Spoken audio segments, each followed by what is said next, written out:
from downtown San Francisco, this is 95.7 The Game. All right. High drive to right. It is out of here. And we are going home for the baby bowl. For the baby bowl.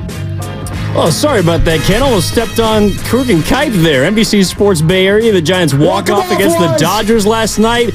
And that is Dan Devone. Evan Giddings rocking with you here on a Saturday on 95.7 The Game. It feels like we've been waiting for a weekend like this for a long time, Dan. A big win for the Giants against their rivals from down south. We got NBA free agency right around the corner. We got decision day for Paul George. Brandon Ayuk still doesn't have a contract. Where do you want to start, my man? What's going on? Y'all go. Well, actually, there was a Viagra commercial that I was listening to just before we went on Where here. So your mind goes. Let me just jot this down, and I'll get right back to you. All right.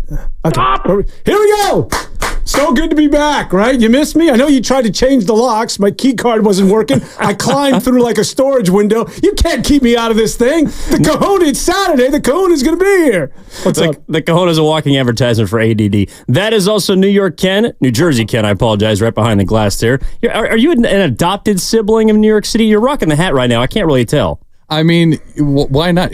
Jersey is just a, what do you call it? Just another leg or an arm. A subsidiary? Yeah. Honorary borough. North Jersey, I should say. South Jersey's more Philly. So, yeah.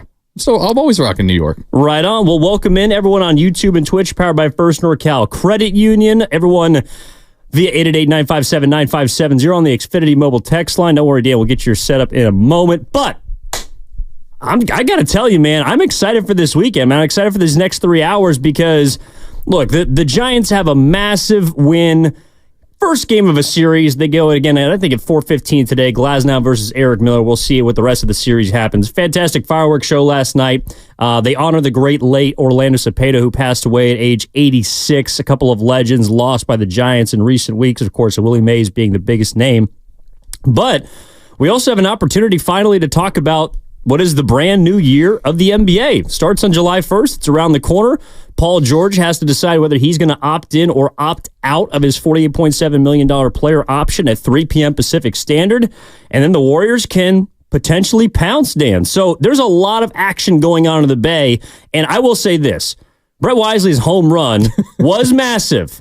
But if the Warriors can somehow swing a trade for Paul George, that would be the walk-off. Well, I hate to be that guy, but I think you know me well enough that, and if you've listened to the show at all, and we've done enough of these, especially when you're talking about reviewing the Warriors every week, I'm not a fan of Paul George coming to the Warriors. Wasn't a fan of Jimmy Butler coming to the Warriors, not a fan of Kevin Durant coming to the Golden State Warriors.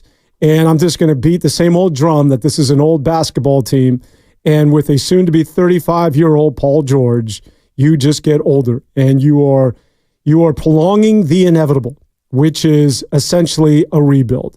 And the fact that you're willing to take on a max deal, and the Clippers are not. You want to give this guy 4 years. When he's 38 years of age, you want to be paying him $60 million.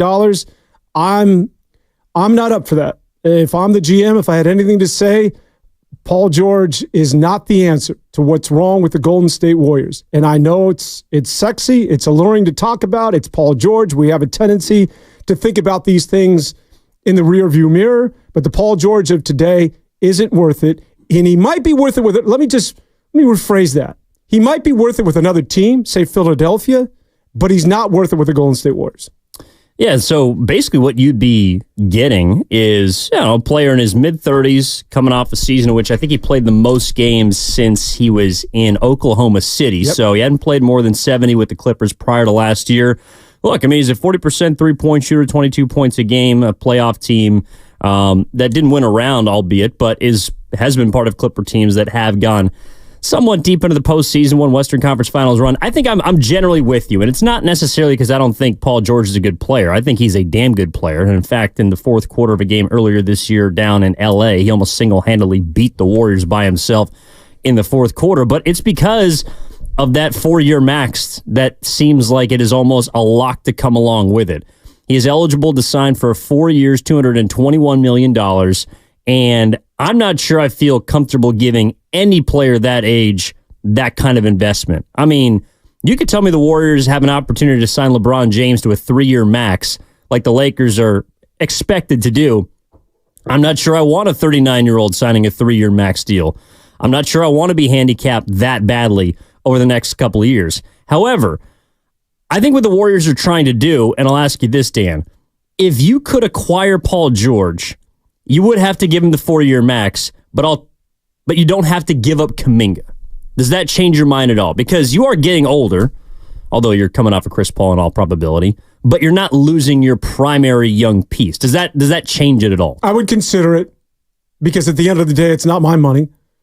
And if it's just dollars and cents, well, Joe Lacob, you go ahead and you swallow that bill. I think you're going to eat the final 2 years of that contract. But if that's where you want it, well, you are going to be, because of the salary cap, it is going to limit you, I think, towards the end of his contract. That's the only thing I would take into consideration. But I would strongly consider it at that point.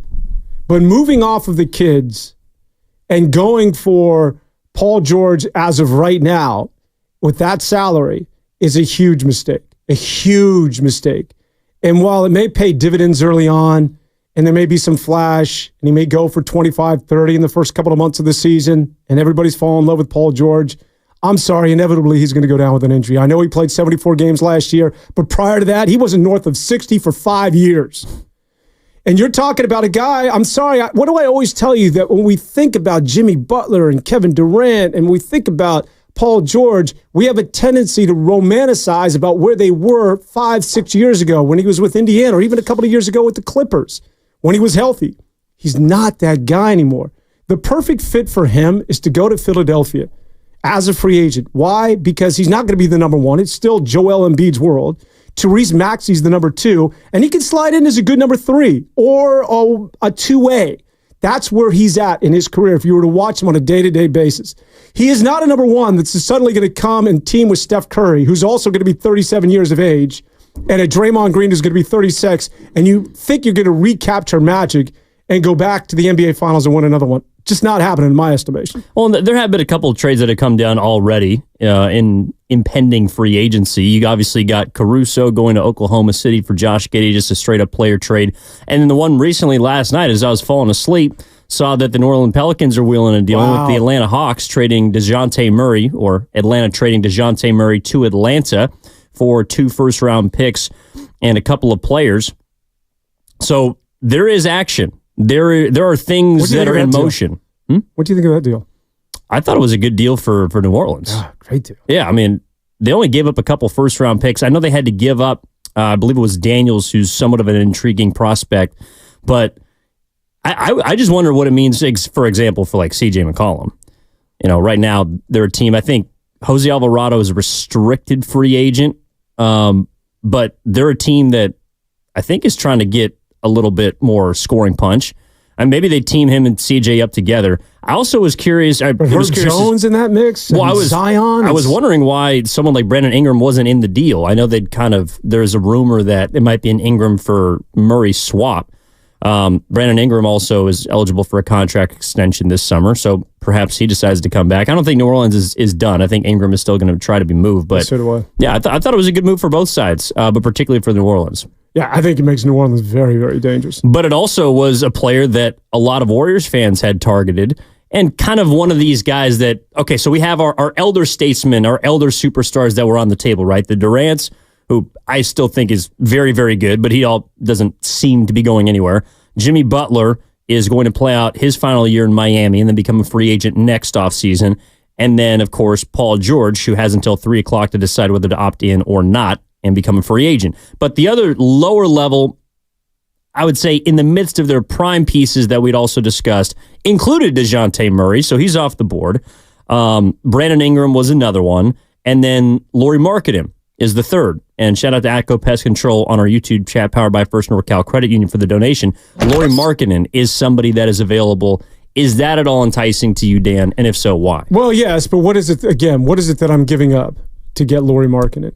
And Lauri Markkanen fits with what it is that the Golden State Warriors are doing. I just don't think, and the reason why I asked that, Ev, is that if he's shopped, and obviously, Utah's taking calls, Danny Ainge is working the horn, and rest assured, Dunleavy has had conversations. Dunleavy's spoken to just about everybody, right? And I just don't think the Warriors have enough assets. If you're asking me if Markkanen's a good player, does he fit with the Warriors? Well, hell yeah. All right, you got to be an idiot not to recognize this guy's talent and the fact that he's still a young basketball player.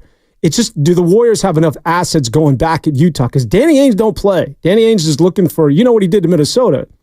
And so I just don't think that the Warriors, it's not a matter of whether you like him or whether you want him. I just don't know if Utah is willing to deal him to Golden State. I think they are. And the difference to me the Warriors have been connected to like the Clippers.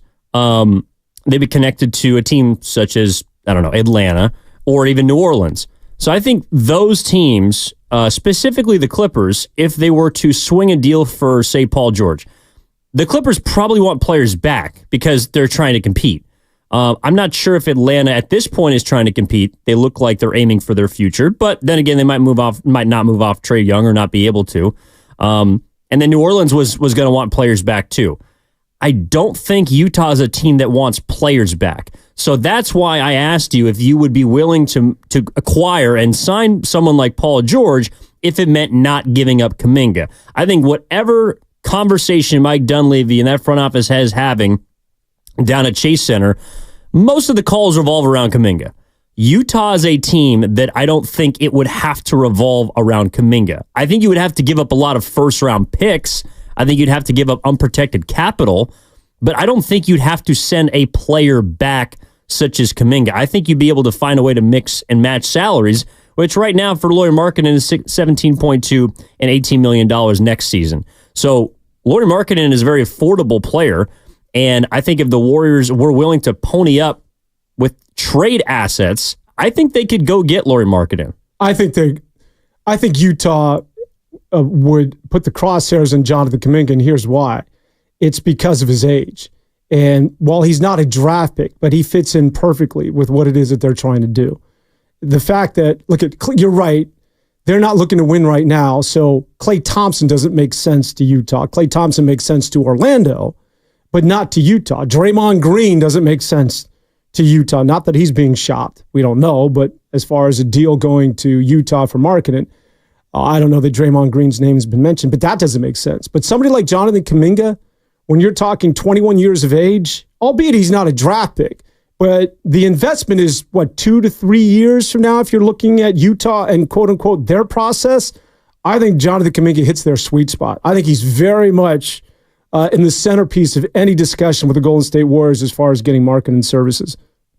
Well, we got our first piece of news of the day, Dan. This is in from Sham Sharania. Los Angeles Lakers four-time champion LeBron James intends to opt out of his $51.4 million player option for next season.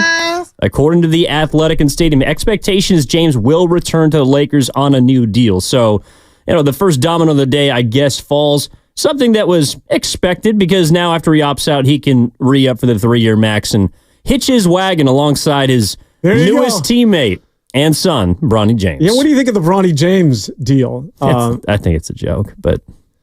Well, I mean, I think that there's two ways to look at it. At the end of the day, who cares, right? There's some people, there's a strong sentiment of he wants to play with his son. It's the first time it's ever happened in the NBA. Plus, it's another carrot to lure LeBron James back to LA. It's the 55th pick. What the hell are you going to do with that pick anyways? Bronny James is there. Go get him. And then there's the people like me that this is why people don't like LeBron James, is because he gets everything he damn wants. And poor kid Bronny, that's the last place I'd want to be, in playing in the shadow of my father. And I just don't know how it's going to be received in that locker room, not necessarily by the ADs of the world and the D'Angelo Russells, but I'm talking about the guys on the back end of that bench or the guys in that rotation. There's got to be some bad blood immediately once he steps into that locker room. Now, I'm assuming he's going to be in the G League, when you think, for the most part, and yo-yo back and forth. But I don't know, man. Yeah, I'm with you. I mean, the whole point of having him on the team, or the whole point of drafting him, is to have him on the team. I mean, right. So, yeah, I mean, look, at the end of the day, it's not that big of a deal. I just feel like he's setting the kid up to fail, and he's going to be the butt of a lot of jokes. Is also a kid that is probably not ready yet for the NBA. Oh, hell no. Is a kid that also underwent cardiac arrest at the beginning of his first college season. So there might be some underlying health issues. I just don't want Bronny to be the butt of a ton of unnecessary jokes and to be put, honestly, in the crosshairs by his father. Also, his father could say he played with his son, the same son that he also happened to give his first named to, which I have different takes on. But Well, LeBron regrets doing that. oh well. By the way, I mean, yeah. So my prediction, which was some 6 months ago, that the solid. Warriors would take him at 52. Yeah, well, they had a chance. Apparently, Maverick Carter had called around, and this has been reported. Rich Paul, yeah. Or Rich Paul, excuse me. Rich Paul called around and spoke to the Warriors. And wasn't just the Warriors. There were 2 or 3 teams and said, do not draft Bronny James because I know you're thinking about it. He will play in Australia. This is sort of what it is that I'm talking about, where a second-round pick is making these sort of demands that creates this, That's a good point. this embedded sort of dislike to a young player that should be getting, quite frankly, should be playing in college somewhere going into his sophomore year. Or playing in Australia. Honestly. Perfect. Yeah, that's what LaMelo Ball did. Yeah, right? if you want to do the kid a favor, maybe the Warriors should have taken him. So he had to go play in Perth. 888-957-9570 is the number. Saturdays on 95.7 The Game with Evan Giddings. That's Dan Devone. What are you hoping to see today? Is it a trade by the Warriors? It is also, of course, a deadline for Paul George, but it's a deadline tomorrow for Chris Paul. They got to figure out whether or not they're going to guarantee his $30 million, in all likelihood to use him as a trade chip, or they could simply waive him and save a boatload of cash. I think people would be pissed if that's the avenue that the Warriors go down, because that's never been Joe Lacob's MO. I think it would also signal that Lacob doesn't necessarily believe that this is a team worth spending money on after spending the most money in the history of basketball to not make the playoffs last year. So, Dan, I think it's almost a guarantee that they guarantee Chris Paul's $30 million. And I just think it's because it gives them more flexibility to potentially make a trade either now, or I would also argue if they need to keep Chris Paul on the roster sometime during the season. I don't see him coming back in a Warrior uniform at $30 million. That just does not make sense to me in like 55 different ways. I do see him coming back to the Warriors as a trade piece to package him and Wiggins. And once again, whether it's for Paul George or whether it's for DeMar Rosen, whatever. Yeah. I think that he becomes that nugget that's you have, obviously, you need the money to match whoever it is that you're bringing in. And that's the sole reason that he would be part of the Golden State Warriors going forward. I can't see him in the rotation as a sixth man for $30 million at age whatever he is now, pushing 40. There's too many of those guys already on the roster. Yeah, I mean, I think, look, the Warriors would be incentivized to pick up Chris Paul's guarantee. I think that's also why Chris Paul allowed them to do that in the first place. I mean, they had to make a decision. I think it was by 2 p.m. yesterday. The decision came out very quickly during the day. It was around 10:30 a.m. And that's also something that Paul George could be doing. So we'll certainly be monitoring that today as we move along on Saturdays on 95.7 The Game. LeBron's already opted out of his player option. Last night, DeJounte Murray gets moved from the Atlanta Hawks to the New Orleans Pelicans. Things are in motion. We got to figure out where Klay Thompson could potentially be going. I just think that with Chris Paul, I mean, that's the first real big decision they have to make. And I think that it would be wise to pick up the $30 million for a couple reasons. Number one, they can use it in the deal. Number two, they have no other way of improving their roster, and that's really the biggest part of this. They have to find a way to match salaries in a trade because, number one, they're hard capped due to buying back into the second round of the NBA draft. They cannot go over $189.5 million for this entire 2024-25 season. But also, the Paul deal, I think, is a valuable one to other teams because he's a $30 million expiring, and he's also still a somewhat serviceable player. I don't think he's a starting point guard anymore, but either on a team that is a contender, maybe as a backup point guard, for a team that is a very young team. I think people see him as a mentor, and he proved this last season that he is willing to be a professional no matter what. So I think Chris Paul is an asset that a lot of people like. The question is, how can the Warriors use it, and what will they use him to upgrade? Because after they use his contract, like they're out. Like that is the one trade chip that they currently have. And I think in a roundabout way, the entire reason that they traded Jordan Poole for Chris Paul was for this weekend. It was for these next 48 hours to eventually use him to flip and get a better player. Yeah, and so I think that just to take it a step further, if Paul George is the big fish, this is why you have Chris Paul. It's to dangle him and make things fit as far as matching numbers and bringing in someone like that of a Paul George. That's his role with the Golden State Warriors. It's not backing up Steph Curry anymore. Right now, it's all about who is it that you can bring back as a free agent or in a trade. That's the sole purpose of Chris Paul and his relationship with the Warriors going forward. And I'm with you. If it's not to LA, look at what's the one thing Phoenix could have used was a guard, right? Last year. No, they traded it. Exactly. But there are so many teams that can use his services. And now that he's proven that he's willing to come off the bench, it just makes him that much more attractive. Now the Warriors just have to figure out what makes sense in terms of what they get in return. But what Chris Paul's role is with the Warriors as of right now, he's a trade piece. Well, and he's also one of the last real trade pieces that they can swing unless they get off of somebody like Andrew Wiggins. And there is also a report yesterday. They're trying. Well, Wiggins was in the news, and there's apparently a mutual decision for Wiggins to not compete for Team Canada in the Olympics. And I don't know how badly Wiggins wanted to play. I mean, I honestly don't know how badly Wiggins is interested in the game of basketball itself. That seems to go up and down throughout the last 2 seasons. But I do know that the Warriors, if they are actively shopping Wiggins, I believe they are. Like, I think they're trying to get off him this summer. They don't want him competing because they don't want him potentially getting hurt and messing up a deal. Yeah, there's no doubt about that. And I have to give you credit in that when was the trade deadline this past year, I went on the record saying, no, I believed in Wiggins turning a corner. He can't be this dormant for this long. Wiggins is somebody that it's too early to give up on him. If you could have shipped him at the trade deadline when you had suitors, because there were people like me that were executives in suit and ties with other teams that were believing in Andrew Wiggins. And namely, one was out there in Charlotte, and they had a guy that they also wanted to move by the name of P.J. Washington. That trade was right there for the Golden State Warriors. I mean, it was just a matter of pulling the trigger, and they didn't do it. And look where they are at right now.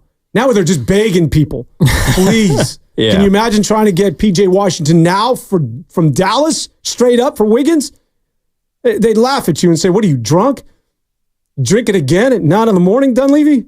It's just not happening. Yeah, I don't know if he's a Bloody Mary guy, but I could use one. I think the thing about Wiggins... Did you go strong again last night? What, me? Yeah. What do you mean again, Dan? Come on, I'm a pro. Every once in a while. No, last night I was in the East Bay. Boy. And I think, look, the issue with Wiggins is, I think in an ideal world, he's a two-way wing. He profiles as a player that, could help you in a playoff setting. I think we learned this postseason that you need those kind of guys. I just don't see him being able to get back to the player he was, at least for the Warriors. I think a change of scenery would be beneficial for both sides. I also think the Warriors are trying to do whatever they can to move off the final 3 years of his deal and set themselves up to be more financially flexible next offseason. That was really my intention at the deadline. It wasn't just about me not necessarily liking the player, and I think he kind of saved himself. They had begun to get the 2-forward thing working with Wiggins and Kuminga, and then Draymond at the small ball 5, and I think that saved Wiggins at the deadline. But it was also because I believe that this summer, that would have given them so many more options to shift this roster. Even if they had gotten to the playoffs and won a series, I didn't think that they were that close to not consider wholesale changes to this roster. And I think Wiggins is at the center of it. The issue now, Dan, is I don't think anybody wants him. No. You could trade him for beans. Of course not. I don't think people are even willing to give up beans at this point. The Warriors, I feel like, would have to trade Andrew Wiggins for, insert irrelevant player, and then also attach something worth of value, aka an unprotected pick, just to get off of him. And even that might not be enough because his contract right now is so toxic that I do feel like there's an avenue of where he could come back just because the Warriors don't have anywhere else to go with him.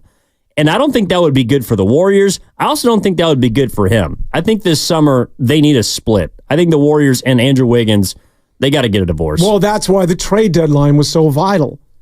When you could have moved off on him, when people still saw value in Andrew Wiggins. And now it's too late.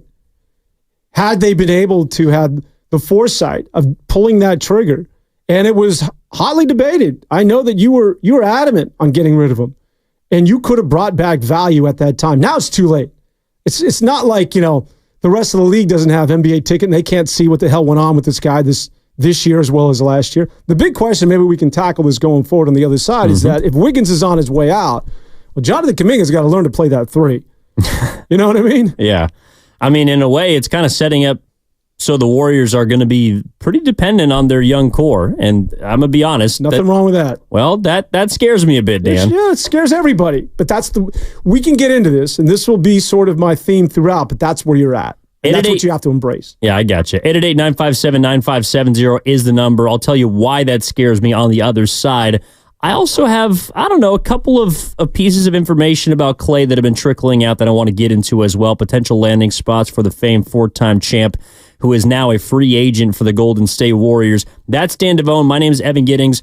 Ken back in the booth. This is Saturdays on 95.7 The Game. We'll be back after this on 95.7 The Game. NBA free agency is upon us. I'm feeling good right now. Woo! Checked it all into my veins. Rumors are swirling. They are.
Actually, you know what? There was a Viagra commercial that I was listening to just before we went on Where here. So your mind goes. Now back to 95.7 The Game. Oh, man. Things are heating up in the Bay Area. Ladies and gentlemen, Saturdays, 95.7 The Game. That's Dan Devone. My name is Evan Giddings. A very happy Saturday to all. One segment down, Dan. 5 to go. And we're already... Who's counting? Oh, I mean, a couple of us. No, actually, look, first of all, it's a beautiful day. I know we had the Pride Parade down the block. Gorgeous. And you're going to be taking off soon as well. So I know you got to soak up as much sun on the West Coast as you can. Yeah. Which you tend to do. Well, this is good stuff. This is beautiful. This is when this city and the sun comes out, which is rare. Let's face it. As Mark Twain said, the coldest winter I ever spent was the summer in San Francisco. Like this city just comes alive, man. It is just. I rode my bike through North Beach. I think I always tell you this. And there's just a vibe in the morning when the sun's out, and you can just anticipate it's going to be high energy in the city today. So. Yeah, all over it, man. This is good stuff.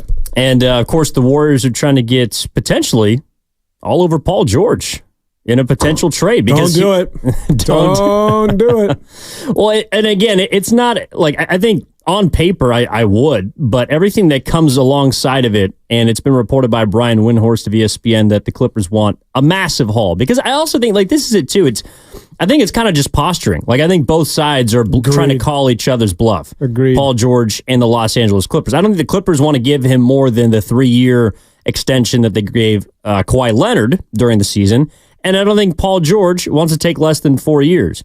So they might be able to find some sort of middle ground. Or Paul George also might just play in that last year, make 48.7, and then go out and hit the open market next offseason. Yeah, I think there's a lot of similarities between Paul George and Klay Thompson. And what I mean by that is that I think they want to go back to their respective teams, but they're the last people in the room that are going to admit that. And a lot of what we're seeing is much like that of Aaron Judge when he came here to San Francisco. It's about leverage, and it's about trying to posture and bluster so that they can get that better deal, so that they can, what they feel, I think what the common bond is that there's a sense of disrespect on the part of the Clippers as it relates to Paul George.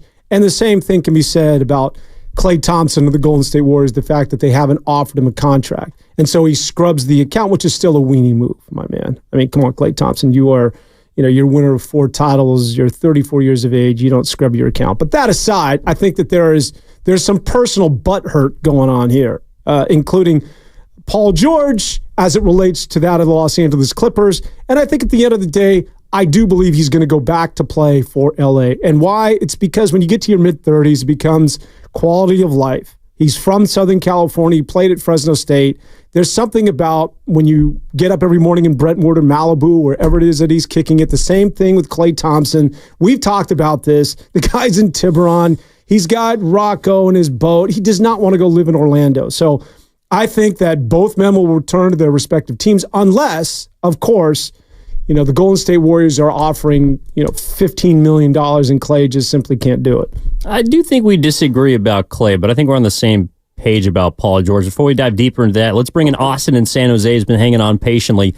888-957-9570 is the number. Evan Giddings, Dan Devone, Ken Luttrell with you on 95.7 The Game. Austin, my man, what's going on? How are you?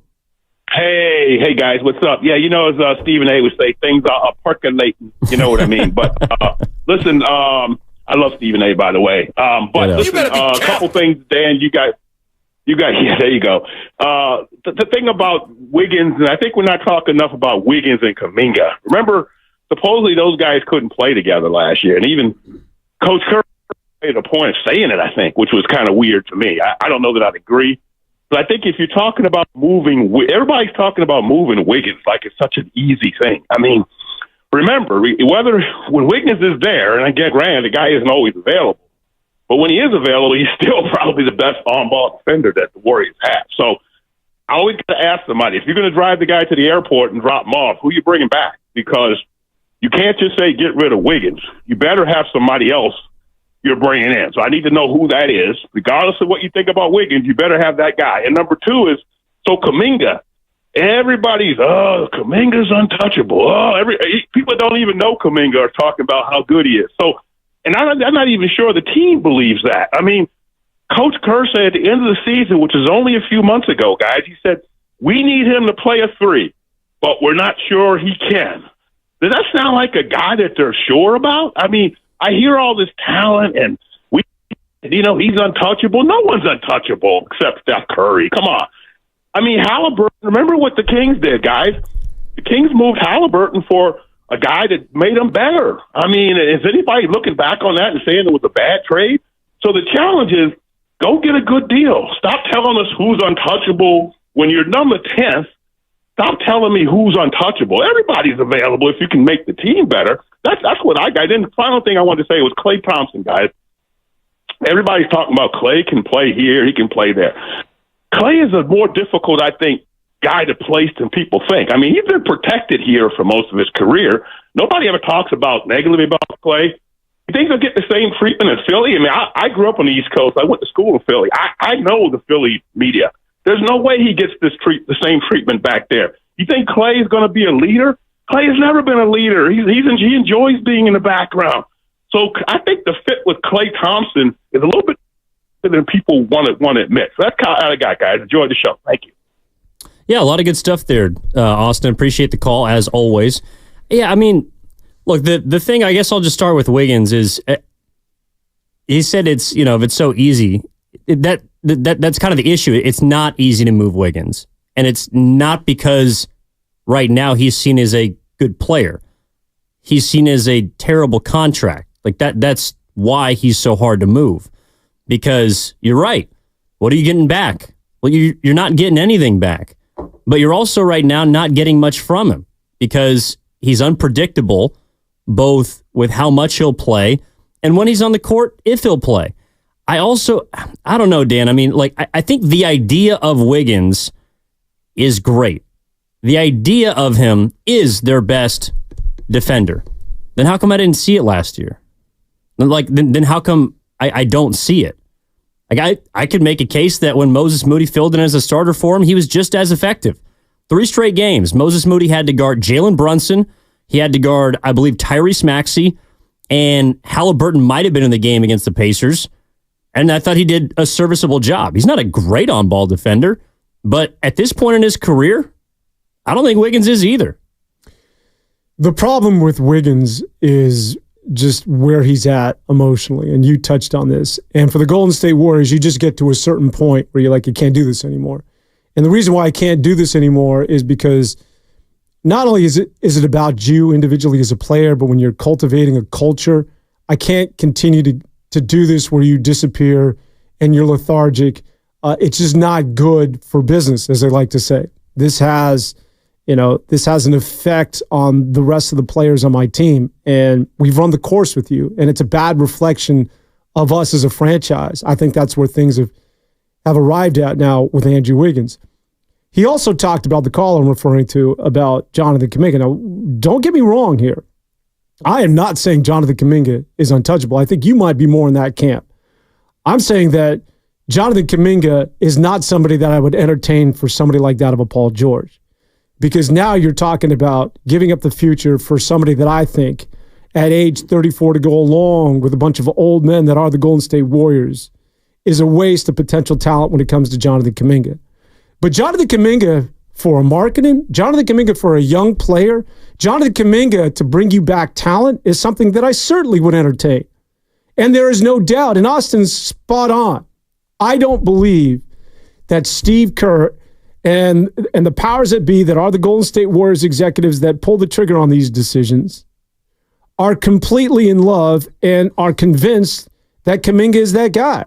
And they told you as much in those post interviews following the end of the season, that there are some warts on this guy. And it was, to me, sort of an insight, and they're leaving the door open, that we don't have a lot of assets, one of which is Jonathan Kuminga. And while we agree that he is a talent and is so young, but for a team that doesn't have a lot of assets, he's going to be somebody that we're going to look to trade. If he comes back to the Golden State Warriors, it's only because they couldn't get what they deemed as the proper value in return for Kuminga. But I have no doubt in my mind that they're shopping him, and I have no issues with that if they bring back a younger basketball player, not someone like that of Paul George. I don't think he's untouchable, but this is the thing, though. Like he is a young player.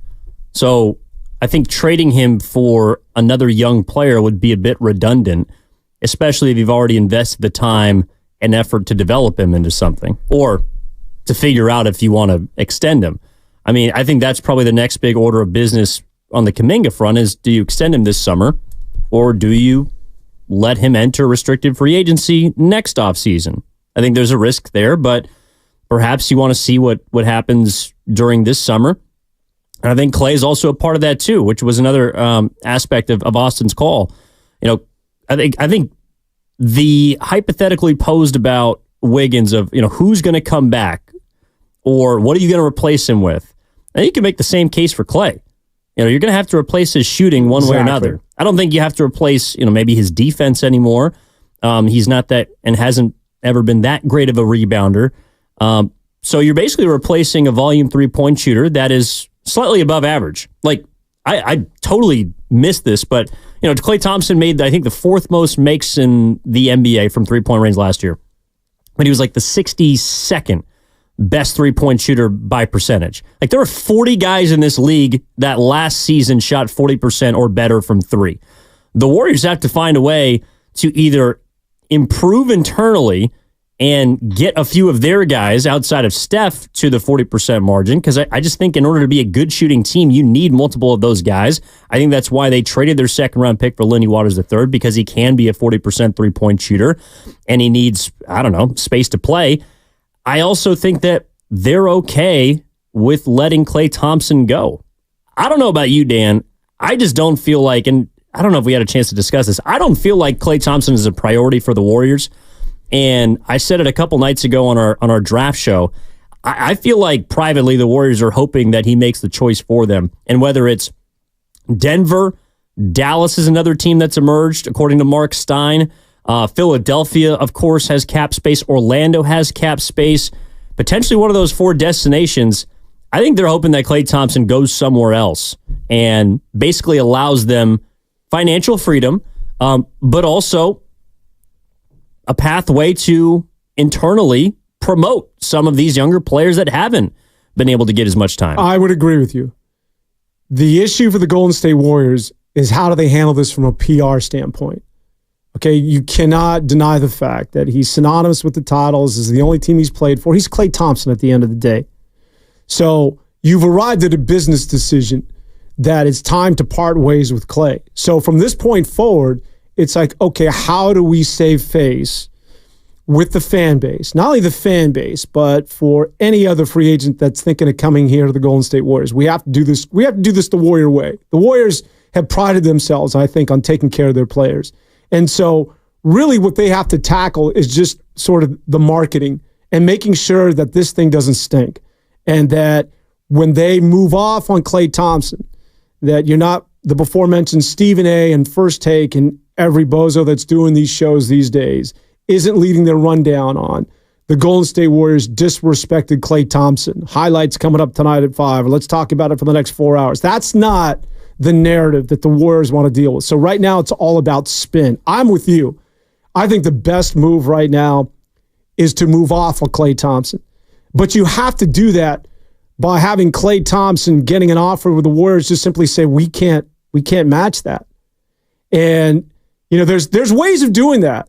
There's ways of doing that. If they get hard capped, if they bring back, let's say that they get Paul George and they sign him to that extension, well, there's a limited number now that you can offer Klay Thompson. And if Klay Thompson says, no, I want to go play for somebody else, that's not necessarily on the Warriors because they can't even barter, right, Ev? At that point, they're just saying all we have is $16 million.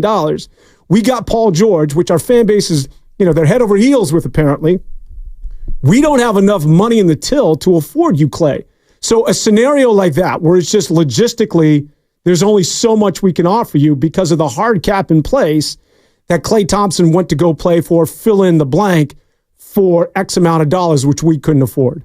Yeah, I think you're spot on. Like, to me, it's all optics at this point. It's PR control. It is trying to figure out how to best wish Klay Thompson away to somewhere else or to wish him the best on the rest of his basketball life, because Something that Mike Dunleavy also said after the draft, again, it was a small move. They bought back into the second round. They got a 7-footer from Boston College who could love that guy. Shoot the hell out of the ball and is a scorer. And QT Post. Quentin Post could be a nice piece for them. We'll see if he's on the roster this year, if he gets some time. But I think more importantly, it triggered the hard cap, which means they cannot go over $189.5 million this upcoming season. And right now, their roster currently sits at about $178 million. That's not a whole lot of room for Klay. And unless Klay Thompson literally does not have another offer on the table, which I don't believe to be true, then why would he come back? And the Warriors now, again, this was intentional, them triggering the hard cap, because they felt like, well, we should be able to stay under that anyways. But if he was a priority, I do not think that staying under the second apron would be off the board. Now, I think a lot of teams are fearful of it, but if Klay Thompson was really that much of a game changer, I think we would have already heard something different, Dan. And I just think that at this point, the Warriors, in a way, may have enacted the hard cap as a built-in excuse of why we can't keep Klay Thompson. And so we can come out and say, well, actually, it's on the books, it's financials. We legally cannot acquire him or reacquire him. And he was able to get, 2 for 40 or 2 for 50 from somewhere else. God bless him. And he's going to go out and continue to help a team. And you know what? It was just a mutual parting of ways. Which is why when it's interpreted as disrespect on the part of Klay Thompson and his camp, but if you're the Golden State Warriors, you can't sign him to a deal right now. You can't sign him to a deal until you know what it is that you're going to do with Chris Paul. And if you're going to go after a free agent like that, a Paul George, or if you're going to get him to opt in trade, well, then you got to make those numbers fit. You can't sign Klay Thompson and then, that's just ass backwards, and then trying to decide whether or not you have enough money to afford Paul George. It's the other way around. We'll go after Paul George. We'll see what presents itself if he's going to opt in trade, whether we can afford him, and the same with Chris Paul going forward. And then once the books are settled and there's more structure in place, all right, Klay, let's talk. But we can't do anything prior to that. So what he perceives as being disrespectful for the Golden State Warriors is just business. And I think that objectively speaking, anybody could look at the Warriors and saying, yeah, that makes sense. You've got to take care of what's in front of you. What's in front of you is potentially Paul George and the Chris Paul matter, and then it's Klay Thompson. It's not the other way around. You can't handcuff yourself to Klay Thompson in a contract and then try and find out whether you have enough to lure one Paul George to town. That's Dan Devone. My name is Evan Giddings. This is Saturdays on 95.7 The Game. 888-957-9570 is the number. Big walk-off win for the Giants last night in Game 1 against the Dodgers. They get underway at 4:15 later on today. Why don't I like Wisely? Yeah. I don't dislike Wisely. I think he's kind of a jag, but I don't know. Ken, do you like Wisely? I like what he said yesterday. You want me to play something for you? Sure. Okay, hang on. This is just after he hit the walk-off. He was talking to, I forget the person's name on NBC Sports Bay Area. Hang on. Does this win hold extra meaning for the team tonight, knowing that you guys did it for Orlando? Yeah, I think so. I feel like we feel their presence down here on the field every night we go out there, so it's just it's a blessing playing this game, playing on this field, and wearing this uniform. It's a blessing. He don't know who Orlando Cepeda is? I might be wrong. Unless he walks by the statue every single day. I feel like not a lot of Giants fans might not know who the young generation. Well, you know what's funny about him is that we're so excited about Luciano. Whatever Matos does, we'll talk about it. Elliot Ramos led the show for a good couple of weeks there. Yeah, dropped the fly ball in the ninth inning last night. And all this kid has done as a youngster, he's the one guy who's hit and fielded his position. Yet, for whatever reason, there's guys like you who are like, yeah, whatever. Well, Wisely's not a young guy. We'll get back to the Warriors in a moment. He's in his 20s. Late 20s. So am I, but I'm not young. You are young, man. Well, everybody's... In that case, Paul George is young. No, he's not in his 20s. That's my point exactly. Okay, well, look. The only thing I do like about Wisely is the fact that he was a Rays farmhand. And when Farhan acquired him, he acquired a member of the Rays, which I think is always a good move. But that's about it. No, he's been good for him. He's hitting like 300. He's been a utility player. In fact, he's the only reason that we're not talking about Luciano, coming back up. Everyone wants Matos. Everyone wants him to join Ramos because, well, you don't want to watch Yaz play right field or you don't want to watch Slater play center field. Well, no one is saying, well, let's bring Luciano up because we don't want to watch Wisely play shortstop. So he's got that going for him. Hey, man, you know what it's about? It's about Wisely and a kid by the name of Birdsong. Oh, Hayden Birdsong's legit. Yeah, that's for real, huh? Dude, well, it's early to call legit, but that was pretty exciting. No. No, I'm telling you right now, Birdsong is legit. In fact, you put this in the cap. He's going to be better than Harrison. Oh, that I'll go there with you. Yeah, he's going to be better than Kyle Harrison. I don't know how much. Kyle Harrison's like the top pitching prospect. Yeah, well, we'll find out how far his career goes. Dan's not a fan of either. No, I like Birdsong. But I think you can aim a little higher saying he'd be better than Kyle Harrison. He's the other good young pitcher that they got. Also, Carson Wisenhunt's going to be better than both of them. All right. Well, yeah, we'll see. Put that in the cap also. But I think it's funny you bring up the Giants and like the elevation of younger players because I feel like that's kind of the direction the Warriors are trending in. I think they're trying to go out and make a trade. I think they're trying to get some sort of big fish. But don't do it. I don't know how badly they really want it. Like, I'll ask this, 888-957-9570. Let's take Paul George, for example. The idea of Paul George as, a second option alongside Curry, former All-NBA player, I think still has a couple of good years left in him. How badly do you want a player like that? How badly do the Warriors want a player like that? Because I don't think they want a player that badly. I think they want to be involved. I think they want to appear as if they are trying their hardest to court one of these stars. But when it comes down to the actual negotiation table, I mean, I think they're folding their hand. God, when did this all flip? Where you and I are sort of on the same page?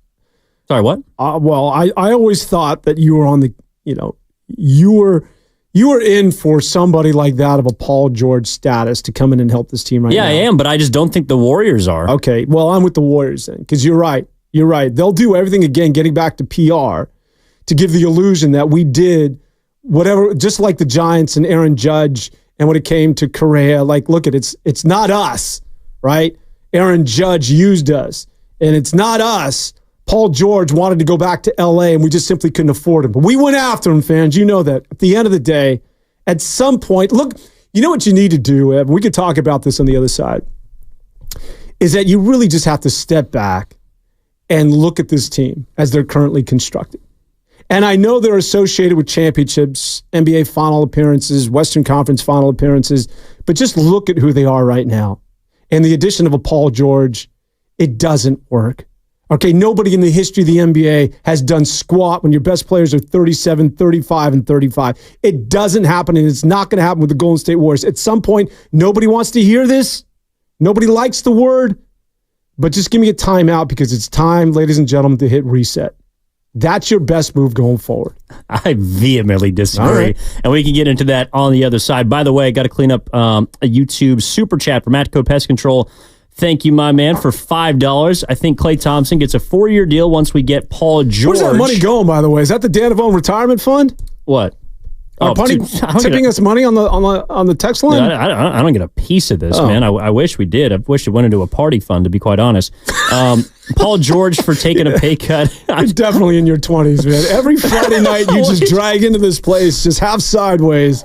Go ahead, man. Dude, 9 a.m.'s early, especially when I get here, at 7 o'clock as opposed to 8:55. And Curry gets 2 more years also. From what I've been told, they can offer him close to $20 million a year. We'll dig into more on Klay Thompson, Paul George, Steph Curry on the other side, because Curry does play into this, and it's a reason why I want to talk to you about this youth movement you seem so on board with, down to a T. That's Dan Devone. My name's Evan Giddings. Ken Luttrell with you here on 95.7 The Game. We're back after this. Warriors Offseason Summit with all the hosts Monday, July 8th at Fremont Bank. The address is 39150 Fremont.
The first overall selection in the 2024 NHL Draft, the San Jose Sharks are very proud to select from Boston University, Macklin Celebrini. Now back to 95.7 The Game. Word connection? Yes, sir. Macklin Celebrini, number 1 overall to the San Jose Sharks. I believe this was yesterday, right? The NHL draft. Yeah, he is the son of Rick Celebrini, whose title is far too long and honestly a lot more impressive than I remember reading about. He's like the director of health with the Golden State Warriors, or the vice president of health operations or something along those lines. He's very impressive. I would say that the Golden State Warrior average player respects and fears him more than anybody in the building. Yeah, because he's the guy who says, no, shut it down. Right. And you got to listen to him. You don't care if it's Draymond or Steph or whomever. Yeah, and he's also been one of the busier members of that staff the last couple of years because it feels like they've been dealing with a lot of injuries. And, of course, it's because they got aging players. And so Dan Devone's solution to that is to just go young. Just get guys in their 20s, line them up, and roll the dice. Well, it's not that's not what I want to do. I just think that when you look at the landscape that are the Golden State Warriors, again, nobody in the history of the NBA has won squat when your best players are 37, 35, and 35. And that's not including bringing back a potential 40-year-old in one CP3. And then if you want to bring back a Klay Thompson, I mean, now you're really getting ancient here. It doesn't happen. And there's a reason why when you look at the NBA playoffs, all those teams were just built with youth. Oklahoma was the number 1 seed. And all those players are just like you. They're younger than you. They're in their early 20s and their career's in front of them. They're not on the backside of the mountain like that of the Warriors. So when you get to a point, you have got to pull the Band-Aid. You've got to rip it. You cannot prolong the inevitable because that's only going to get you, that's only going to create what could be a 2-year heel, maybe 3 years before you're back into relevancy. If you want to go out and get a Paul George and get that ball and chain for 4 years where you're going to be looking at $60 million for a guy like that, there's a good chance he's going to be injured along with Steph getting hurt and Draymond as well. Where it's just that can go from bad to worse. Now you're looking at a team that has mortgaged its future, that doesn't have any picks and or youth, but a bunch of old guys. Now you're looking at where you were with Andres Biedrins and company, and that is in the doggone lottery for 10 to 15 years. So you decide, do you want to try and get back to where you were and get into the process of a rebuild or a reset for a year or two, or do you want to prolong this for a decade plus by going the direction of trying to solve this by going and getting an aging veteran? I would agree with you. However, Steph Curry's still on the team.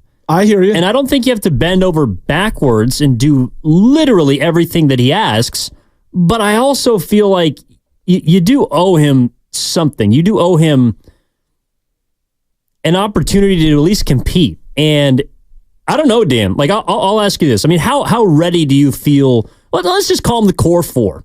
Moses Moody, Jonathan Kuminga, Brandon Pajemski, and Trace Jackson Davis. I'm not going to include Quentin Post yet because he's still got to prove himself. But the core 4, Pajemski and TJD were starters at one point last year. Kuminga had a 30-year leap. Moses Moody is still kind of waiting, but he's shown flashes. Like, how confident are you in that young core? I'm confident that they could be good role players. Do I see a star in one of those guys, a breakout star next year? No. I don't really know who Pajemski's going to be. I like what I saw after the first year, but you're talking about essentially a supporting cast.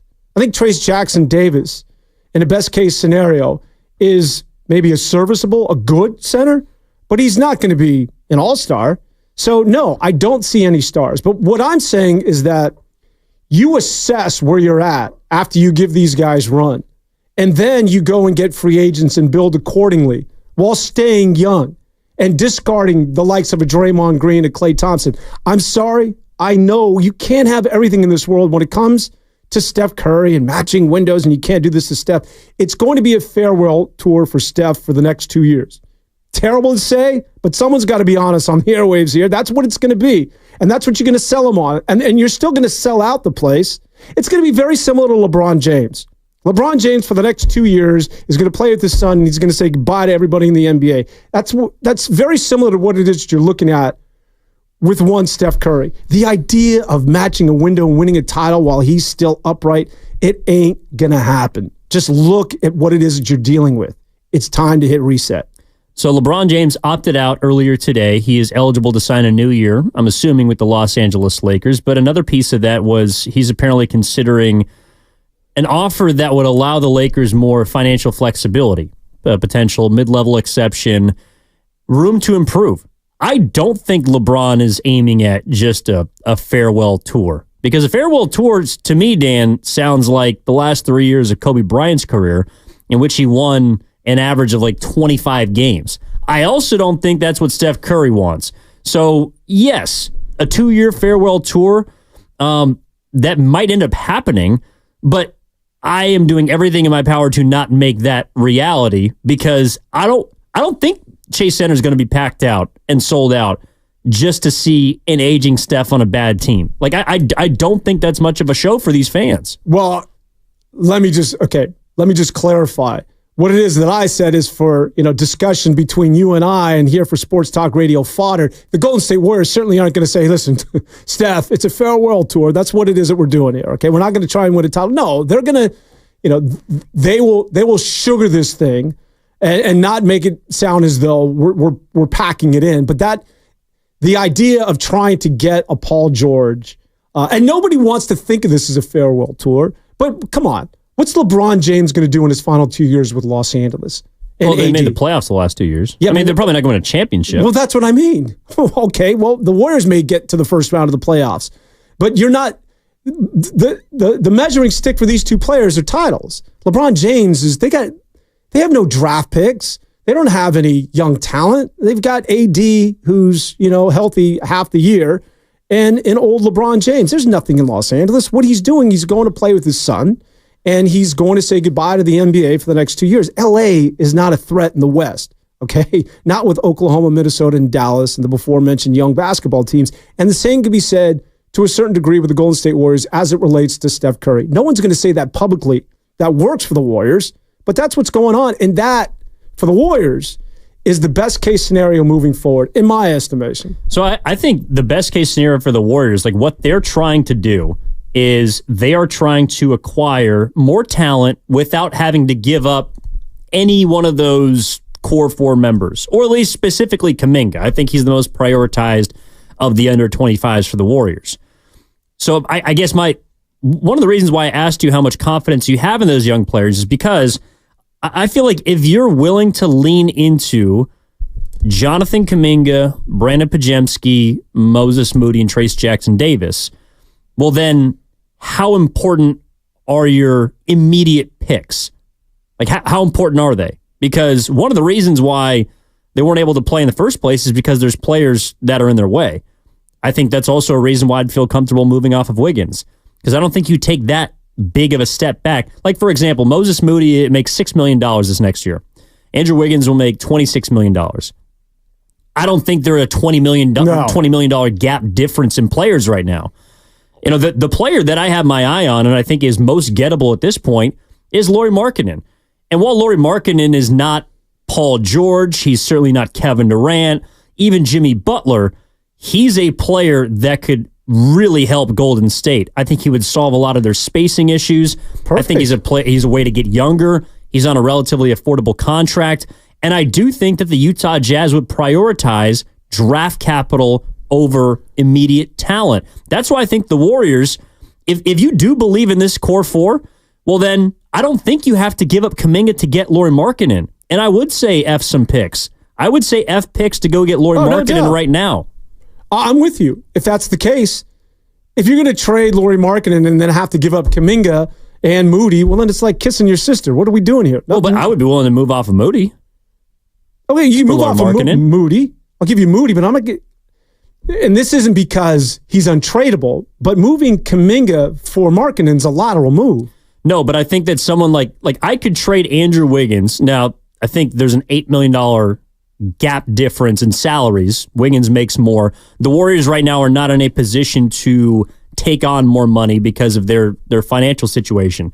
So I think that Wiggins for Markkanen, the Jazz throw in filler and players that they don't want. Maybe the Warriors also send, Moses Moody, even potentially Podziemski, I think is on the table for me. Anybody not named Jonathan Kuminga, I would be willing to trade for Lauri Markkanen. And then I would also be willing to give up a couple picks. I mean, we just saw the New Orleans Pelicans acquire DeJounte Murray for 2 first-rounders. What's to say the Warriors can't get Lauri Markkanen for someone outside of Wiggins, or someone outside of Kuminga? Wiggins is in the deal, and 2 first-round picks. I would try to put together a package around Wiggins and 2 first-rounders. I'm with you. I'm not moving Podziemski, though. That's just me. And I could be back on, Dan Devone's island of one. Podziemski's one of those guys, like a Caruso, like a Drew Holiday, that there's certain guys that are winners in this league. And once you recognize that early on, you don't want to move a guy like that. And you could be wrong. I think Moody is a little bit more expendable. Here's my starting lineup as you go into next year. It's Steph Curry, Moody at the 2, and then your front court is Kuminga, Trace Jackson Davis, and Draymond Green. And then it's GP2, it's Podziemski coming off the bench, and then fill in whoever it is that they get. I'm okay with that. If you want to get Markkanen, and I'm giving up Moody or I'm giving up draft picks, I'm good with that because you're still staying on course of being young and hitting reset, essentially, even with Markkanen. And you're still going to be competitive.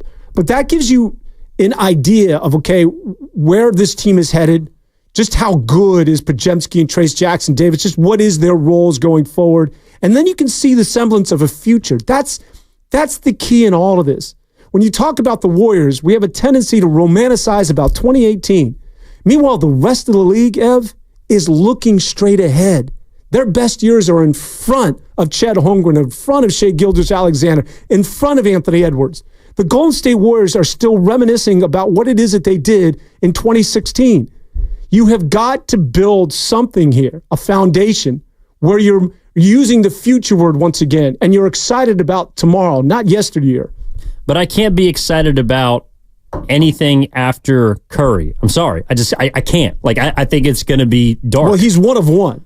That's what I'm saying, though, and I don't think you have a one-on-one player on your roster. I also don't think you can go out and acquire a one-of-one player, but I don't know. No, but my point is that Steph Curry is he's a generational type player. I think you admit, right? At some point, you're going to have to get to, when it comes to Steph Curry, because he's so great that he's in this rarefied space that it's difficult to, find players that are of his ilk.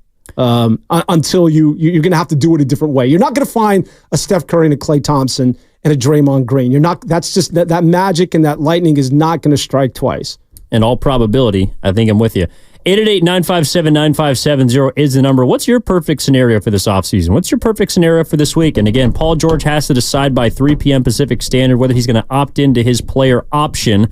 Chris Paul's guarantee date for his $30 million is tomorrow. By the way, you and I, along with Mark Granier, are going to be on the air from 2 to 6 for that NBA free agency show that starts at 3 o'clock.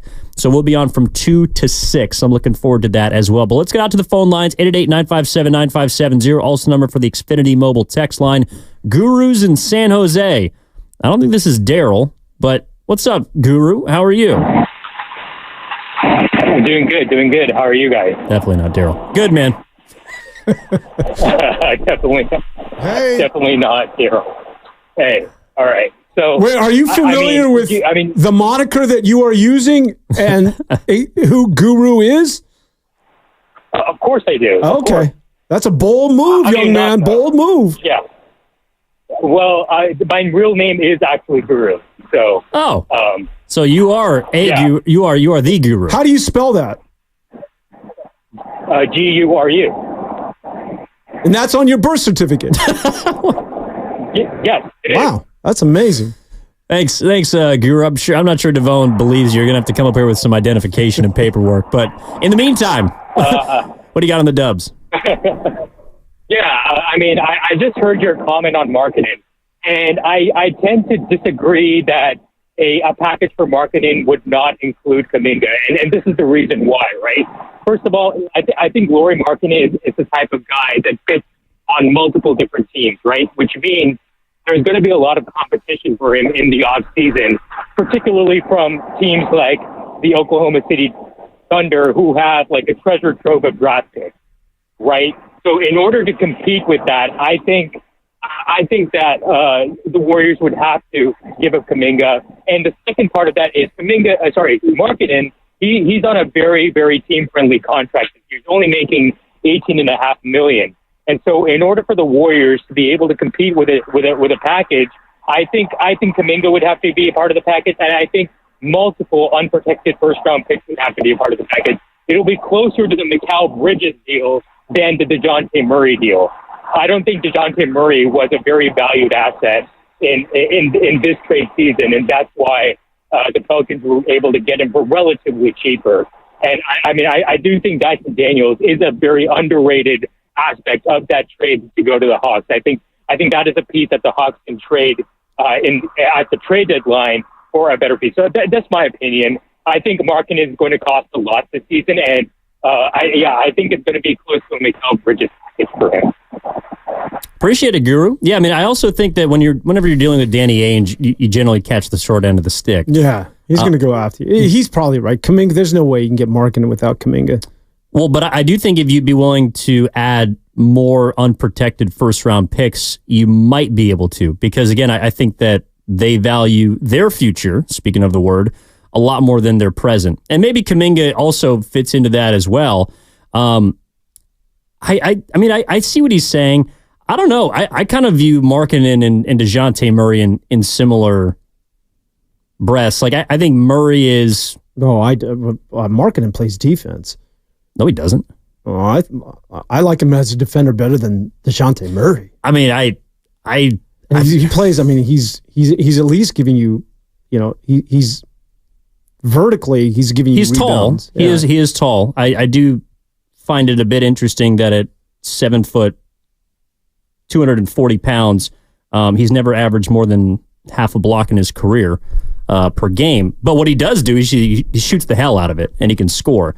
I just wonder how good he can be on a team that is trying to win. I don't think there's ever been pressure, and even to some extent beforehand when he was in Cleveland and Chicago, he's played on a 44-win team with Cleveland that didn't make the postseason. That's the closest thing that he's gotten to it. So, I mean, I think Markkanen to me is, right now, he should be in the Warriors' radar, because I also think that Paul George is not somebody that I would want to give up everything it sounds like it would for. But let me ask you this then. So let's take Guru's call at face value. If it's going to take Kuminga and multiple unprotected first-round picks, who would you rather have, Lauri Markkanen or Paul George? Lauri Markkanen. See, I think I would rather have Paul George. I mean, if the exact same trade was on the table for either player, I think I'd rather have PG. The other part about Markkanen is, yes, he's on a team-friendly deal, but it's up at the end of next year. So next summer, you're going to have to extend him, and then you are going to have to pay him a lot of money. Well, you're going to be paying PG-13 a lot of money. That's what I'm saying, though. Like, yeah, you're going to have to pay both of them in all probability. The only difference is one is 27, exactly. One is 34. And that's where I begin and end just about every conversation when it comes to the Warriors right now, is that you give me somebody who's not even at the apex of your career, I'm all in. There's a good chance. I mean, that horrific injury that Paul George sustained with Indiana, where he shattered the tibia and the fibula, and I mean, bone pierced the skin. It was like Alex Smith. That was life-threatening. God bless that he's been able to battle back. There's just a lot of wear and tear on that man. And prior to last year, I know he played 74 games, but that's, to me, is the outlier. Prior to that, there was 4 years where he didn't even come close to 60 games, and he was off injured. And at 34 years of age, again, you're paying for somebody of what it is that he did in his resume, not what's in front of him, but rather what's behind him clearly. And that's just too much money. And look, it's all about fit, Ev, right? Klay Thompson this is not a reflection on Klay Thompson, the basketball player. It's about fit. I think he fits in Orlando. Orlando's young. He can be the elder statesman. He's not a leader, but he knows where the bodies are light. He can tell you, where the minds are. He can tell you how to get through certain situations, or if you get to the playoffs, he's a good guy to can guide you through a minefield. Is that what you just said? Well, I'm just saying. I like the analogy. He knows, he's been around the corner, and that's good for a young basketball team and a team that can't shoot it. There's nobody on the perimeter that shoots the basketball, including Boncaro and their young stars. So that's a good fit for Klay Thompson. Klay Thompson would do well there. Klay Thompson would do well in Philadelphia. So would Paul George.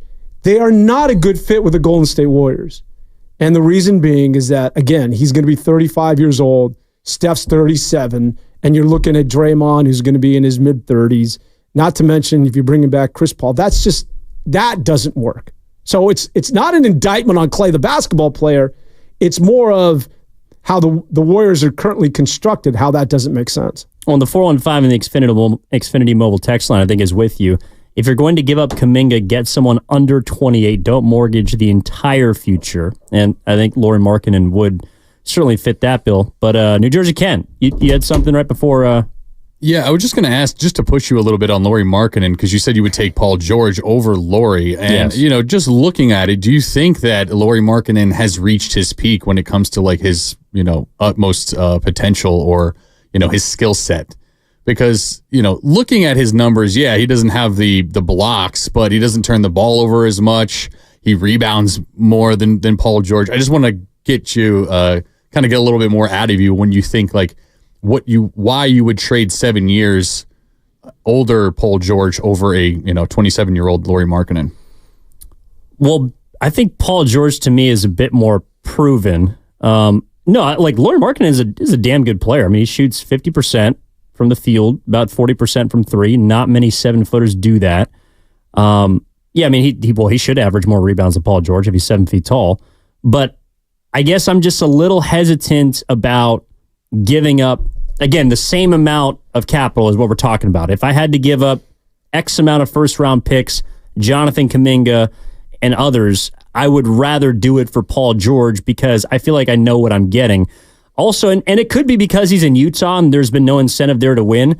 He hasn't played as many games as you'd think. Like, he's never played more than 70 games in any season in his career so far. Paul George has played, I think, 73 last season. It also could be a reason that you don't think he's going to play 70 games again next year. I just believe that Paul George is more of a sure thing at this point.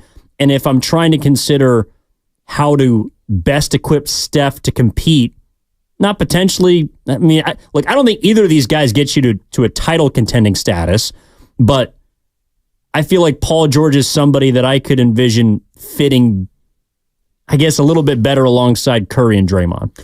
The text line, how did I miss this? The 510. Dan, what did you just compare? Pods with Drew Holiday? How? Also, what is your take on full rebuild mode? I would have jumped in 510. No, I did say that there's a similarity. Look at Drew Holiday is one of my favorite players in the NBA, if not my favorite player. And to compare those two is asinine. That's not what I'm doing. I'm just saying that sometimes you'll see there's the potential or the ingredient of a guy that has that sort of intangible, can do everything, smart basketball player that makes winning basketball plays. And so sometimes you have to think twice about just moving off on a young player like that. How many times has Drew Holiday been moved? And I'm not saying or comparing the two. Well, I guess I'm comparing the two, but I'm clearly not saying that Drew Holiday is as good as, or Podziemski's as good as Drew Holiday, right? No, come on, man. I wasn't drinking last night. Ev was. I'm sober right now. I'm telling you that sometimes when a young basketball player so unnecessary is beyond his years, you're wise to sort of hang on to someone like that because they could be potentially the next Drew Holiday in terms of understanding the game. Or how about a Caruso? Not a Holiday, a Caruso eventually, of a guy that's just a smart basketball player. And I think Podziemski, I'm not saying he has that now. I'm just saying that there are some strong omens that potentially could be that guy, which creates a level of value and should create a level of hesitancy when we're thinking about moving some of the young players. From the 661 on the Xfinity mobile text line, Evan and his crew can't wait to rock a Klay Thompson Orlando Magic 11 around town. I don't know about Orlando Magic, but there is a team that I would like to see Klay on if it's not Golden State next season. I'll tell you what that team is on the other side. That's Dan Devone. My name is Evan Giddings. We roll on halfway home here on Saturdays on 95.7 The Game. We're taking your calls, 888-957-9570. What do you see that happens today? What do you see that happens this weekend? Paul George has an opt-in or opt-out at 3 p.m. Pacific. Chris Paul, they have to guarantee his $30 million. The Warriors do by the end of tomorrow. What is your perfect scenario for Golden State? We'll hear you on the other side of 95.7 The Game. NBA free agency is upon us. I'm feeling good right now. Woo! Checked it all into my veins. Rumors are...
You know what would be the ultimate Klay Thompson move is if he scrubbed the Golden State Warriors and just randomly, it has nothing to do with anything, but then just opened up an OnlyFans account. Now back to 95.7 The Game. Athlete alert. Athlete alert. Dan Devone's in the house. Ken Luttrell's on the ones and twos. Evan Giddings with you on Saturdays here on 95.7 The Game. Prior to free agency opens up July 1st. And, of course, Chris Paul's big decision tomorrow. Paul George has until 3 p.m. today to figure out whether he's going to opt in. The Warriors have been linked to him. But before the break, Dan, we talked about, this the teams that have been linked to Klay Thompson. Because I don't know about you. I think we're both on the same page that we don't see him back next season for the Warriors. But the reason that I don't think that he's going to be back is because I think it's just, to me, the Warriors don't necessarily see him as necessary, as a priority. But I do think that there's a team, and Chris Haynes, I think, posted this picture on social media, it was either last night or earlier today, that Klay Thompson was spotted in Denver. So there are some teams that have been out there connected to Klay. Denver's one of them. Dallas is another, according to Mark Stein. Philadelphia and Orlando both have cap space, though I think Orlando's been more connected to Kentavious Caldwell-Pope, who opted out of his player option in Denver. I would like to see Klay Thompson in Mile High. Well, I would love to see Klay Thompson play for the Denver Nuggets. Well, can you imagine? Yes. I mean, I can. He would be, that's a good fit for him. How many times has Michael Porter Jr. talked about, this is the perfect fit for me because I just sit here on the wings or on the angles, and I just wait for Jokic to kick it to me. I just wait for Jamal Murray to draw and kick. And I just do what it is that I do. And I sit and I shoot. That's the team where you don't have to beat guys off the dribble. You don't have to be creative. You can be Klay. And you can just go hang out in the corner, and Jokic will find you. And all you need to do is shoot it. Now, for the Warriors, you still need a little two-way player. You still need, you need a little bit more. And I still think he's still for sort of feast or famine. But if he's feeling it one night, or if he's locked in, Denver's the perfect place because it's just catch and shoot. It's exactly what Porter did to his career. By the way, they were also reportedly in on the Paul George sweepstakes as well. And yes, they wanted to move Michael Porter. Why don't you detail that for people? Yeah, so Michael Porter Jr., Zeke Naji, and there might have been another small player that was involved. But the hang-up was the draft capital. So the Nuggets made a call about Paul George, and it seems like if they wanted to give up X amount of first-round picks, they could have made it happen. But they decided that Paul George wasn't the way to go. And I think Paul George would have been a great fit in Denver, too. The thing with Klay, though, like, for example, the East Coast teams that I think he's been connected to, Orlando, I know everyone talks about how great he'd be there because they were one of the worst three-point shooting teams in the league. I just don't know how great Klay Thompson would be around a bunch of young guys because I don't really think he's somebody who right now wants to be the mentor or the leader. I think he still wants to go somewhere and compete, whether it's as a starter or as a bench player. And Philadelphia is a market that I kind of just think would eat him alive. I agree. And so I don't think Philly is a good fit for him. He'd be the new Tobias Harris. Yeah, exactly. Dallas would be interesting.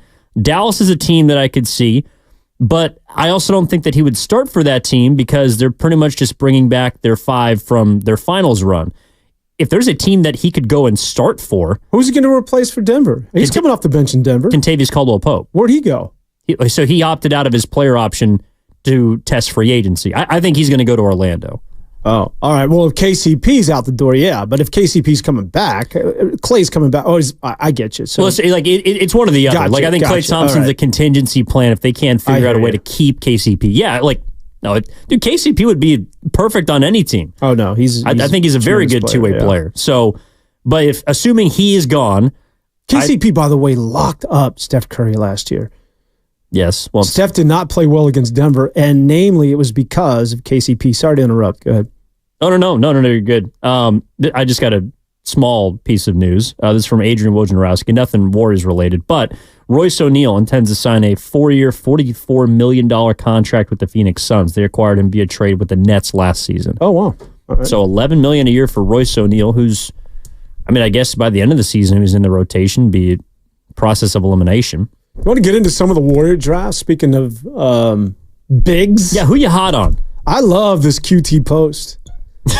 I'm telling you, Quentin Post will be in the NBA. He's one of those guys. You love all these young guys, man. He'll be in the NBA for the next 10 to 12 years. Oh, boy. He'll be a 15-year guy. If you're a stretch 5 in the NBA, he'll be the new Brook Lopez. He will find there are teams. He's also another option for the Warriors. That is a guy that is just going to stick and may play with multiple teams before it's all said and done with. But stretch 5s in the NBA, and make no mistake about it, he can shoot. Now, listen, I can't tell you a lot about this Lindy Waters III. I was like a lot of people, whether you're willing to admit this or not, I had to look him up on YouTube. I was like, who the hell is this guy? Because, OKC has so many wings. He was like number 8 on their depth chart. So I had to look. I didn't know anything about this dude. But I can tell you that I did watch last year, only because I'm a betting degenerate. And on a Wednesday night, I believe, it was Miami and it was Boston College. And I watched that game from horn to horn. Okay. And I remember going, who is this kid, Quentin Post? Because he can shoot. He is so perfectly suited for the NBA game. He is a stretch 5, catch and shoot, get out. You're going to have to extend on this guy. Now, he's a bit of a stiff. He does not have the athleticism. You're not going to mistake him for Giannis or Joel Embiid anytime soon. Like, he doesn't. And defensively, I know he did I think he was all defense last year, but he's not very mobile or lateral from what I saw in 2 games where I had to watch intently. Not that I was scouting this guy, but I was scouting my money. And you know what it's like when you've got some skin in the game, you watch with, this added sort of fervor. And I'm like, this guy saved my butt, and he could shoot. That's for real. A lot of the other stuff will improve, I'm assuming, over time. But a stretch 5, and he's a legitimate 7 feet, right? That's the one thing. Trace Jackson-Davis is a good fit for the Golden State Warriors because he's so smart, and the pick and roll, which is something that they haven't had. But it's a little bit different because typically the Warriors are looking for someone to play that stretch 5, right? To be the Bjelica, to be, that's what Saric was supposed to be last year. So it's a coveted position, so I can understand what it is that the Warriors are doing. And believe you me, I think they got their guy in QT Post. Well, it's funny you mentioned the name because that's the first place my mind went to was, did they just draft Dario Saric? From everything I'm reading about him, he could shoot the hell out of the basketball. He shot 43% last year from 3-point range, averaged 18 and 8, granted for a 500 ACC team, but still, that's solid. He's 24 years old. So you would imagine he's going to be able to step in the league and be a player. He doesn't need a ton of development and grooming, but I think the idea of size, Dan, sometimes gets a bit conflated or inflated because you want a 7-footer, but you also need someone that's mobile and that's switchable and that's versatile. And there are very few of those 7-footers in the league. Nevertheless, I don't know. I think Zach Edey is going to get abused. I think the fact that he's in Memphis for a team that is young and likes to run is probably the worst place for him. John Morant could beat him up the court and back 7 times before he gets to the other end. So I want Quentin Post to be successful. I hope he is. To me, I guess the bigger takeaway I got from the draft was they're trying to emphasize adding more shooting. And it could be because they might be replacing Klay. I also just think it's kind of I don't know, they're looking at the playoffs and what do teams have that are successful? They have switchable wings that can shoot the 3. I think the Warriors want to play more 5-out basketball next year. Maybe Quentin Post factors into that. But I'm just afraid that he's going to get eaten up on defense. Oh, if he even plays. Yeah, I think that there's no doubt. And you have to pick your spots when you play him, just like that as Zach Edey, right? If a team's going 5-out, right, and no one's on the floor that's taller than 6'6", Zach Edey's not playing. He's not going to be in that. You pick your spots when it's to your advantage. I think that for the Golden State Warriors is that they had to get taller, right? And so I don't know what they do with Kevon Looney, but the idea of having centers, 3 of them, to me is a good thing for the Warriors. Because I'm just tired of a team where your tallest starting player on the lineup is Draymond Green at 6'6". Like, that has to end. And yeah, he is Dario Saric, but he's Dario Saric at age 25, not the Dario Saric we saw last year. And I would take Dario Saric earlier in his career because you're just looking, he is not going to be a centerpiece. You're not going to run plays for him. But anybody can stretch and shoot and be 7 feet tall. Just be 7 feet tall. You're going to alter shots, and almost by accident, you're going to get rebounds. Right? As long as the hoop is 10 feet from the ground and the object is put a ball in that basket, 7-footers are going to have an impact on this game. So the idea of 5 out, yeah, I know the Warriors changed the way the game's played, but I also think that we're witnessing a transition in the sport where the big is returned. And I think that you need bodies like that of a Quentin Post, a Trace Jackson Davis to match up with the likes of all the other bigs now that, once again, have re-entered into the NBA. 888-957-9570 is the number. This is Saturdays on 95.7 The Game with Dan Devone, Evan Giddings, Ken Luttrell with you here. Let's get out to the East Bay talking about, Paul George. What's up, Gil? How are you? What's going on?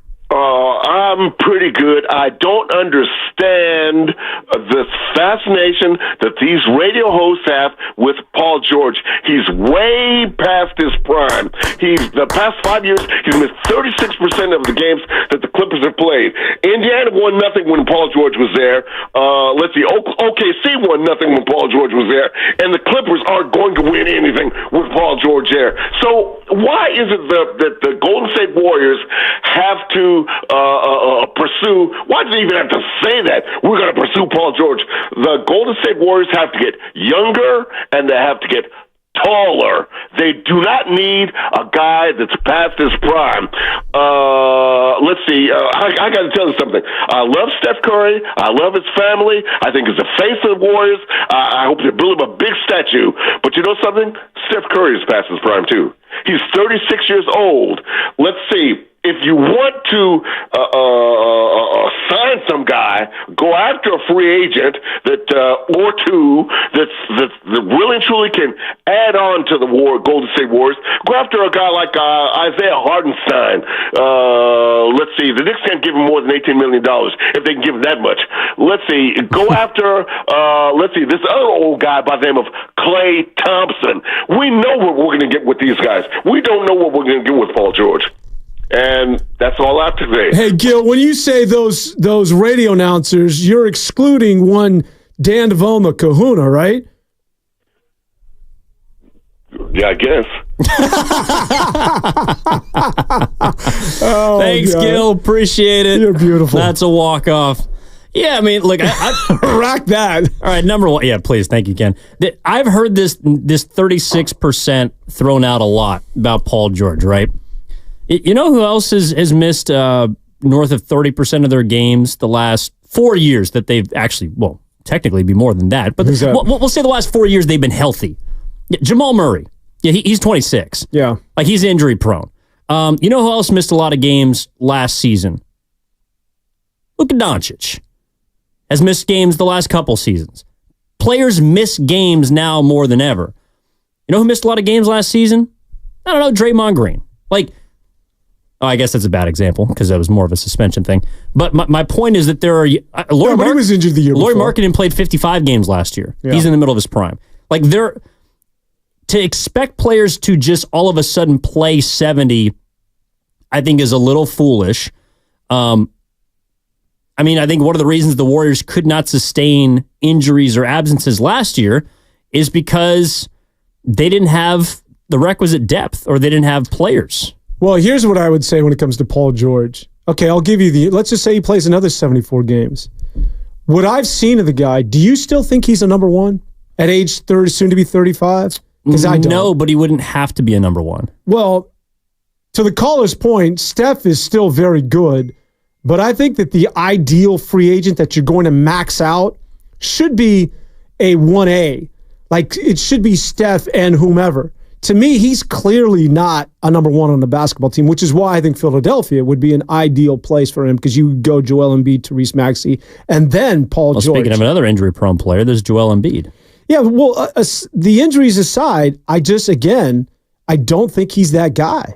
And that's the problem with a lot of this, is that when we say Paul George, when we say Jimmy Butler, we immediately think of what it is they've done in the past. And ideally for the Golden State Warriors is that you want to be like that of Oklahoma, like that of Minnesota, like that of these younger teams, and be thinking about what lies ahead as opposed to what it is you did in 2019 through 2020. Yeah, I mean, I just think that, look, Paul George is not the answer. I mean, I think we just diverted because I don't know. To me, Dan, I don't think they can afford to just stand pat. But I do think that's the way it's going. Like, when you say you can't afford, you mean can't afford in terms of winning right now? Yeah, like I think if they just sit pat, they're going to be worse than a 46-win team next year.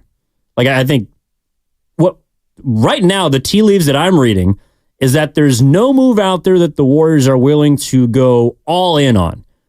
And, that might be the right move. You don't want to go in on Paul George and mortgage your future, attach Kuminga, whatever.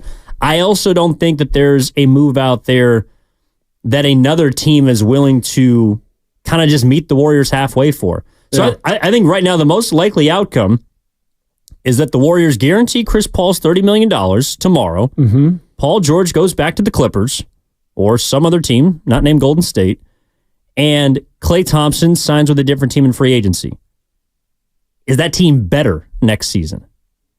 No, but you've just discarded nearly $75 million off your payroll. No. Chris Paul, they're going to guarantee that money.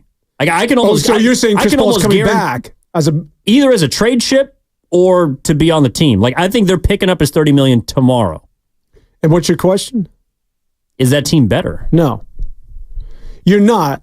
But again, these are the moves that you have to make in order to go where it is that you're going to go for a year, which is going to be, not a very good place in terms of wins and losses. Well, unless you think those young players can take significant leaps. They're going to take significant leaps. I still don't think you're going to win. You may get in to the playoffs. You may get in, as a play-in. Oh, I think next year the goal is just to get back to the postseason. I'm not setting my sights on championship. Yeah, well, I think that you have. Again, it's so difficult because it's all conjecture because these guys have only played 1 year. Now you're going to be counting on them to play the majority of the season to find out exactly what they're like night in and night out. But you're looking to carve a path where you have a future. This is what is it called? Carfunkel? I mean, this is ugly right now. Simon and Garfunkel? This is ugly when it comes to the Warriors. Right now, this is a team that, and this happens. At some point, you just got to say, okay, reset. And no one wants to hear it. We want to talk about Paul George. Let's dust off Jimmy Butler. How can we get back talking about the Warriors in the championships? That ship has left the port. It's time to start anew and to find out who is the new face of the franchise. What's the new direction? Who's the new core? Now, you're not going to find a Draymond, Stephen Klay. That's never going to happen again, at least in my lifetime. But you can still be a good team. You can still be relevant, but you now need to identify new pieces. And that's going to happen inevitably. And to me, you're better off happy if it takes place sooner rather than later. You do not want to be hamstrung with a max deal of a 38-year-old Paul George 5 years from now making $60 million, and you've mortgaged all your young players and you're handicapped because you're hard capped and you can't go out and get anybody. That, to me, is a recipe for disaster. Well, they can't get anybody anyways because of how much money they have tied up. I mean, even if they move off of Chris Paul, they can't go out and acquire a free agent. So the other part of this too, I think it sounds good to say they need to start looking towards, the next face of the franchise or identifying the future generation of it. I don't see it. I don't see it on this roster right now. I hope Kuminga can become a superstar, but I don't see it right now. I find it hard to believe that... When did you jump off of Kuminga's wagon? Well, I was driving it most of the season, it felt like. I just don't think that right now he's going to be Kawhi Leonard. Right now? I mean, right now he seems like he could be... My hope for Kuminga next year is that he could become a 20-point-per-game scorer consistently. I agree with you, but I hope part of that 20 points is well. I mean, ideally, he becomes a better defender, better passer, better rebounder. But I think... Well, the one thing you're leaving out is he's got to be a better shooter. Yeah, from three-point territory. I think that's part of scoring more. Yeah, well, he scores, but he does a lot of it, just running over dudes or getting past guys or finishing on breaks, and he'll still give you 20 points a game. He can go up to 25, 30 points a game if he can shoot that three. Can you imagine having to go out and extend on Kuminga? He'll blow by you in a heartbeat. He's that guy, but he's got to be able to prove that he can shoot that thing. To me, if Kuminga becomes, and they say he's working on shooting, if he becomes a three-point threat, which he's far, far from being right now, that alters the landscape when you think about assessing that guy. Yeah, but I don't want to assess the next face of the franchise when I still have the face of the franchise. Like, I don't think Curry is a top 5 player anymore. Yeah. But he's still really good. And I guess I just don't believe that the Warriors are going to let him wilt, shout out Chamberlain, for the next couple of years of his deal, and then just hope that he re-ups and comes back and just tries to age gracefully. Like, that doesn't sound like much of a plan. It's not a plan by design, but it is an alternative for the Warriors. And again, they're never going to say this publicly, but giving him an opportunity for the last 2 years to play in front of, the fans here for the Warriors and just to go out with everybody saying thank you is probably what you're looking at. I don't know when you look at this current roster and you think about what it is that they potentially could do through free agency, through trades. Somebody said this so succinctly early on in the chat line, they're effed. And in a lot of ways, they are. If you're thinking about trying to be that team again and return to 2 or 3 years ago, there's just no path. So what do you do instead of trying to put that proverbial square peg into a round hole and pound your head against the wall? Like, what are we going to do? What you do is you hit reset. It's okay. It's okay. It's okay because you'll be back in 2 years. I don't think you will. Like, when you say reset or rebuild. No, you won't if you sign Paul George, or you won't if you get Jimmy. If you tie yourself to a long max deal, you won't. But you give yourself an opportunity, more of an opportunity to do it in a year or two as opposed to signing a Paul George, and now you're screwed for the next 20 years. Yeah, I mean, I don't think an investment like that would screw you for 20 years. I was embellishing. Well, yeah, no, I know. But like I think I don't think Paul George is realistic. What I guess I'm perplexed about is that the Warriors have taken this stance like they are going big fish hunting. Like they want to acquire a big name player, and then all of their actions point in the opposite direction. Yeah. And that's why, and I want to get into this on the other side, I also want to get into a little bit of, I don't know, speaking of standstills, the San Francisco 49ers and Brandon Ayuk apparently have nothing going on, and Ayuk actually spoke about it recently. So I do want to get into that a little bit. And also, I mean, if you want, Dan, we can talk about Brett Wisely some more. But on the other side, I do want to examine kind of the, I don't know, conflicting messages that we're getting from the Warriors, because I have a really hard time reading them, and I think there's a reason why. That's Dan Devone, Evan Giddings with you. We'll return after this on Saturdays on 95.7 The Game. Warriors Offseason Summit with all the hosts Monday, July 8th at Fremont Bank. The address is 39150 Fremont Boulevard in Fremont. Space is...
Hey, Gil, when you say those radio announcers, you're excluding one Dan Devone, the kahuna, right?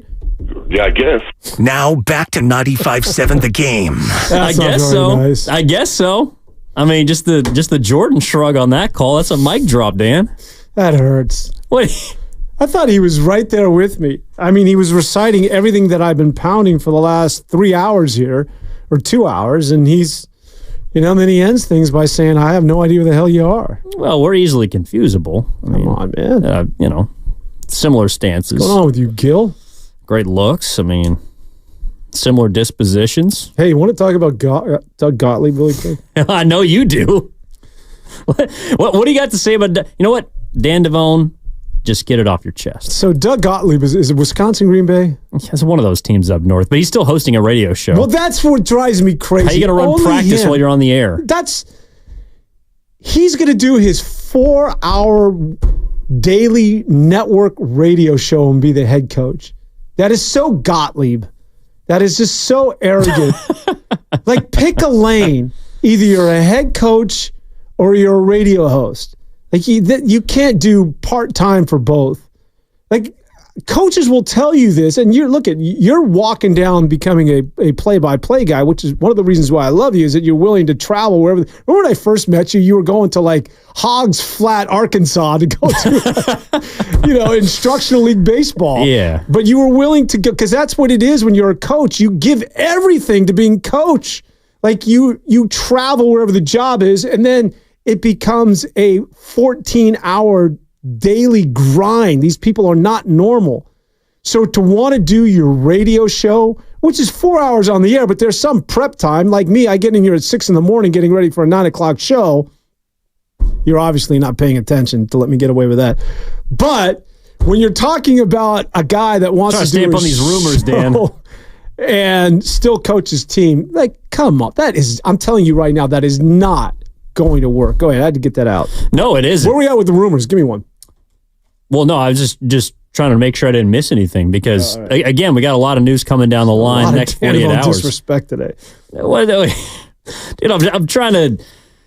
Oh, God, I'm trying to do a couple things here. But...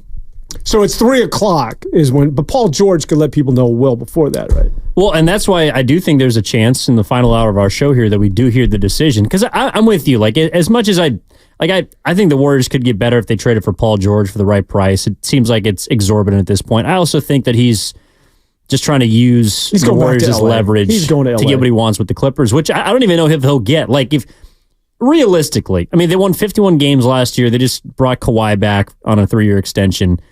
I mean, why would you leave? Because of Kawhi. To get an extra year? I think that's the biggest hang-up is 3 versus 4 years. But I think you would leave. The larger part of it is the money. It always is.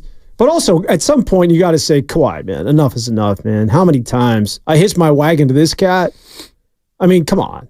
They're going on like 7 years. No, how many years has it been? It's been like 6 years.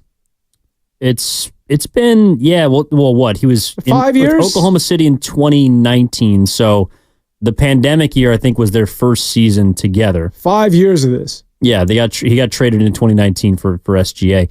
Like, at some point, you got to say, come on, Kawhi, bro, you're just not healthy. I can't do this with you anymore. This is silly, and it's not working.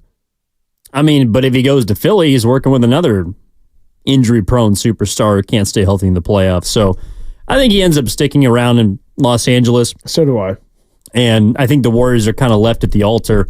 I think, honestly, for any big boy, like, that's... And before the break, this is kind of what I was getting into. The reason why I've been frustrated with this offseason so far is because there's seemingly a tone or a message from the Warriors that, like, last year can't stand. You know, we can't not make the playoffs. We have to be better. We have to get to 50 wins. Like, that's the floor. We have to be a 50-win team. We're going to do everything in our power to go out and try and upgrade, larger scale upgrades, is the quote from Anthony Slater's piece when Klay Thompson was, quote-unquote, frozen out.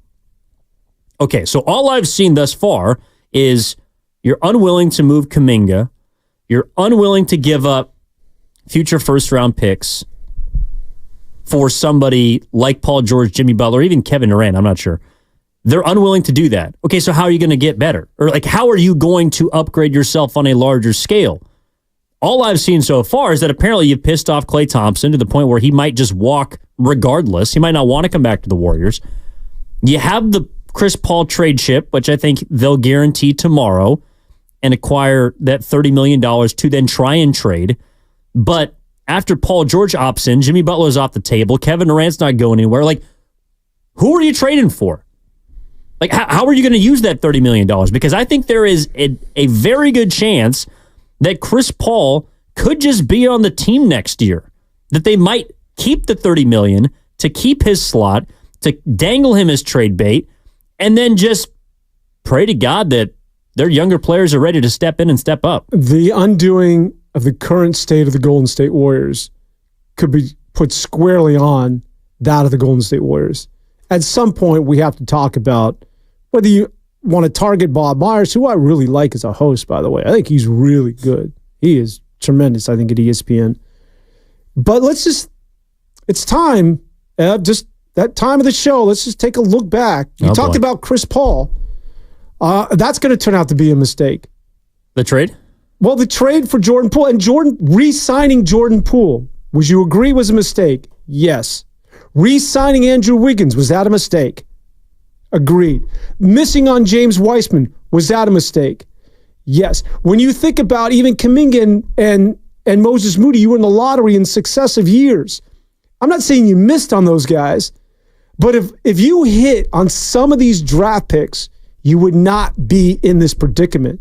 That youth movement that I keep talking about would be 2 or 3 years along now. And you're in a much better position. At some point, you got to look back and say, hey, Warriors, you did this to yourselves. Over the last 3 to 4 years, you created the mess that you're currently dealing with. Well, and I think that's what they're trying to get up under from. Last offseason, they got off of Poole's deal. I think this offseason, they're trying to get off of Wiggins' deal. And who knows, maybe next offseason, they maybe try and get off of Draymond Green's deal, who is also a large investment, or a long-term investment, I should say. 888-957-9570 is the number. Evan Giddings, Dan Devone with you on 95.7 The Game. Let's get out to San Francisco. Stay in the city with Leo. Leo, how are we doing, my man? How are you? I'm doing well, gentlemen. How are you doing today? Fantastic. Great conversation. Hey, I think we're at an inflection point here with the Warriors, the whole franchises. I think the reason why we're hearing a lot of different mixed signals, I think there's probably some disconnect between the owner and management in terms of what's next. Lacob obviously played his cards out when he thought that this core could still win a championship when he signed Draymond to that 4-year contract. That was a bigger mistake. Number one, it created higher expectations. Klay thinking that, hey, wait a minute, they're going to give him 4 years and 100. I deserve that at least that much. So it compounded the problem. I think it's really time to move on. And I think when I say move on, I'm not saying, rebuild, reset, whatever you want to call it, but I think they have a good young core for building around. 2020 hindsight, we could always say, well, they shouldn't have drafted this guy or he's not as good as we thought he was. But at the end of the day, I think they got a good young four core and hopefully, if you're going to go trade for somebody, you got to trade for youth. Marketing is a good example of that. There's no way that the Warriors are going to compete for even a Western Conference championship by bringing in Paul George.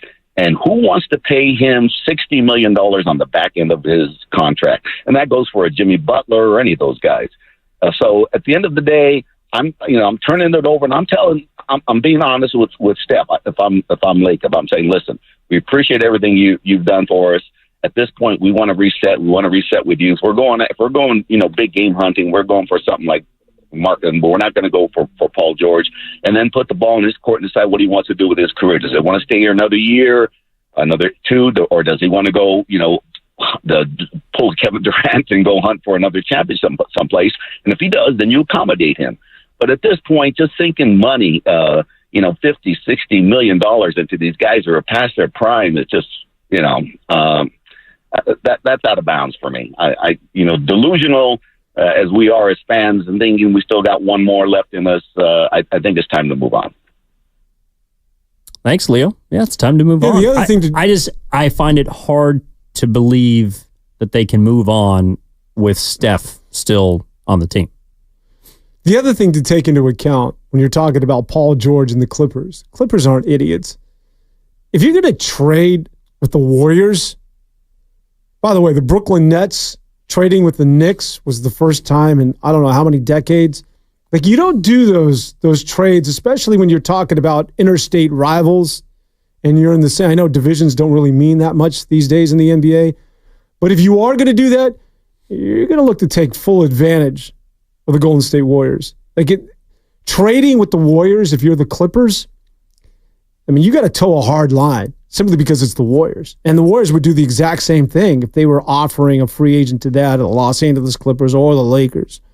Well, I think that's why they've been speaking in kind of a, open door tone during the draft in the last couple weeks. It's because I don't think they know what direction they're going in, quite frankly. The Clippers Warriors. or the Lakers? Or the Warriors? The Warriors. Yeah.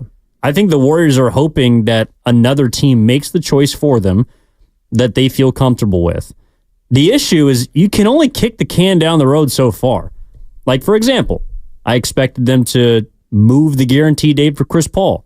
Well, now you got to make a choice on Sunday. And it might be based on what Paul George does, but I also just think the Warriors got to make a choice. Like, you have to make a choice at some point. And I do think Leo's right that this is an inflection point, but it just feels like they keep prolonging or procrastinating that choice, like that decision to either go one way or the other.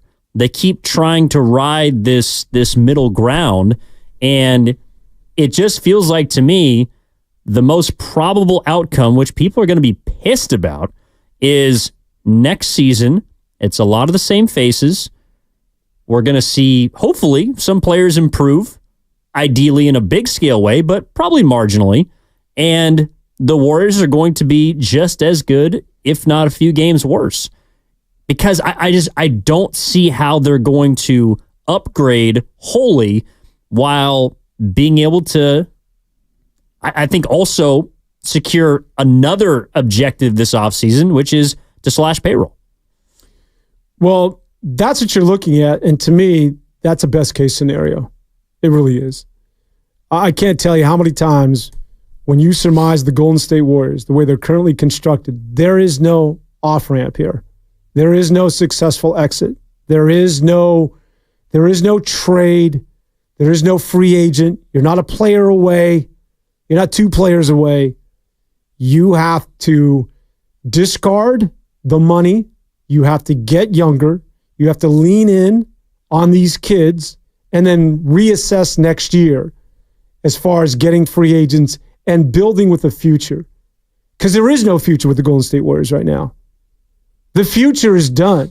All they have right now are memories, and the memories of the 4 championships. But at some point, you got to cut bait and start anew. I'll say it for the 150th time today. It's time to hit reset. I know it ain't sexy. No one wants to deal with a rebuild. But if you're to be pragmatic and just look at this thing from the 30,000 feet above, there's no course here. There's no road back to the finals. There's no road to give Steph that walk-off trophy. It ain't going to happen. And yes, it's unfortunate that it's at the expense of one of the greatest to ever do it, and that being Steph Curry. But this is the reality. It is a farewell tour for the next 2 years. No one's going to say it, but that's the reality of this. And that's the best course for this team because it gives you a path in terms of having a future once you assess who you are as a younger basketball team. This current mess, that's a recipe for disaster for years and years to come if you continue to buy in to the Paul Georges of the world.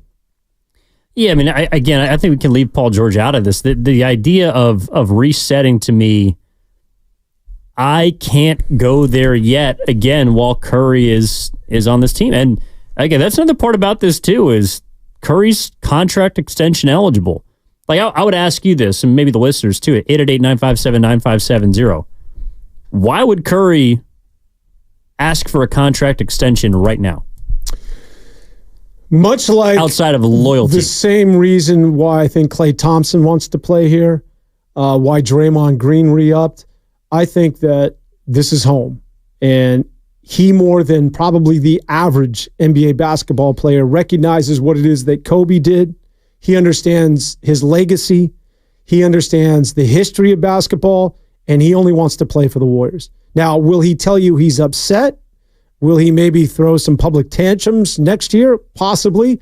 But at the end of the day, he's bound to the area as well as the team, and maybe not necessarily in that order. And that's why I think he'll be a Warrior till his career is done. See, I think he's bound to the team as long as he feels like the team is bound to him. And the moves that they are, or I should say not making this offseason, don't indicate to me. And that direction you're talking about as far as resetting or rebuilding doesn't sound like a team that's bound to Steph. It sounds like it's a team that is hoping that he's just a nice guy. Steph is in the conversation. So the one thing that you do is you have that open door policy, and you're like, Steph, this is where we're at. And this is what we think is the best path forward. And we want to let you know that this is the direction we're going in. We definitely want you to be a part of it. In fact, we're counting on you, but this is where we're at. And at some point, I think Steph is not, he's a smart man. And I think he realizes at age 37 that Paul George, really going to bring you a title? Jimmy Butler is going to get me back to hoisting to going down Market Street in a parade. Like, he understands what's up here. He gets it. He's got kids that are going to school here. He's bought into California. He just, he's got a building down here in the Dogpatch district. He's all in, man. He's all in when it comes to venture capital and to being an entrepreneur. And he's a grown up. I think that he'll never, again, he won't say this to the fan base, but he knows he's awake. And I think there's going to be buy-in from him eventually. Well, we're going to see him in a couple weeks, and a little over a month, I think, in fact, in Paris, going for the gold medal, and that's what he's focused on right now. What do you think of that, man? What? You think they're going to get gold? Yes. Dude, maybe. Oh, Mike. I'm just telling you, the landscape of the world has changed, my man. It has changed. Ken, do you have something on this? There's absolutely no reason why the USA team should not just wipe everybody like. It's not 1992, bro. It's like, look at France. Do you want to play Slovenia? Joel Embiid decide to play for the USA team. I'm just telling you, man. There are some teams there. I mean, Slovenia? You got Slovenia in that? Well, Luka and Jokic together. There's France is no joke. I'm saying that the USA is the favorite, but the field is much more balanced, and it's getting, it's this as increasingly as this game becomes more worldly, it's going to be that much more of a challenge every 4 years. I'm not with you guys where I'm just saying, we're just going to, we're going to clean everyone's clock. God, I cannot wait to host with you in a month. They're going to roll. How many times do I got to be right on that? You couldn't wait to host with me 6 months ago when I said Bronny's going in the second round. Well, you also said the Warriors should take him. No, we've all taken our victory laps. You maybe more so a little bit lately. So I'll put that one in the bank, and we can do that when it happens. Let's get out to San Francisco. Bring on Dennis. Wants to join the conversation. 888-957-9570. What's up, Dennis? How we doing? Good. How you guys doing this morning? Oh, great, man. Devone's killing good. me. I got a couple. I got a couple of points. The first one I think is we have to bite the bullet and we have to trade Steph because his cap hit. His cap hit is brutal. It's brutal. You can't. How are you going to build this? First of all, I agree with you guys. I agree with what you're saying. That Paul George is not going to do anything for us, and who is? I mean, the way the roster is constructed and the way the salary cap is right now, we can't do anything. And we have to get younger. We have to bite the bullet. For God's sakes, Joe Montana got traded. It's you can trade these guys. I love Steph. I love Klay. I'd like to see him play forever, but they can't. Their time is come and gone.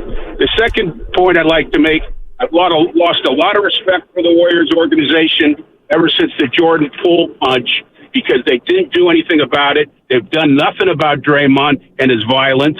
And Kerr is the big guy against violence. I agree with him about the gun stuff, but he never came up to the podium and stood up for the violent behavior of Draymond Green.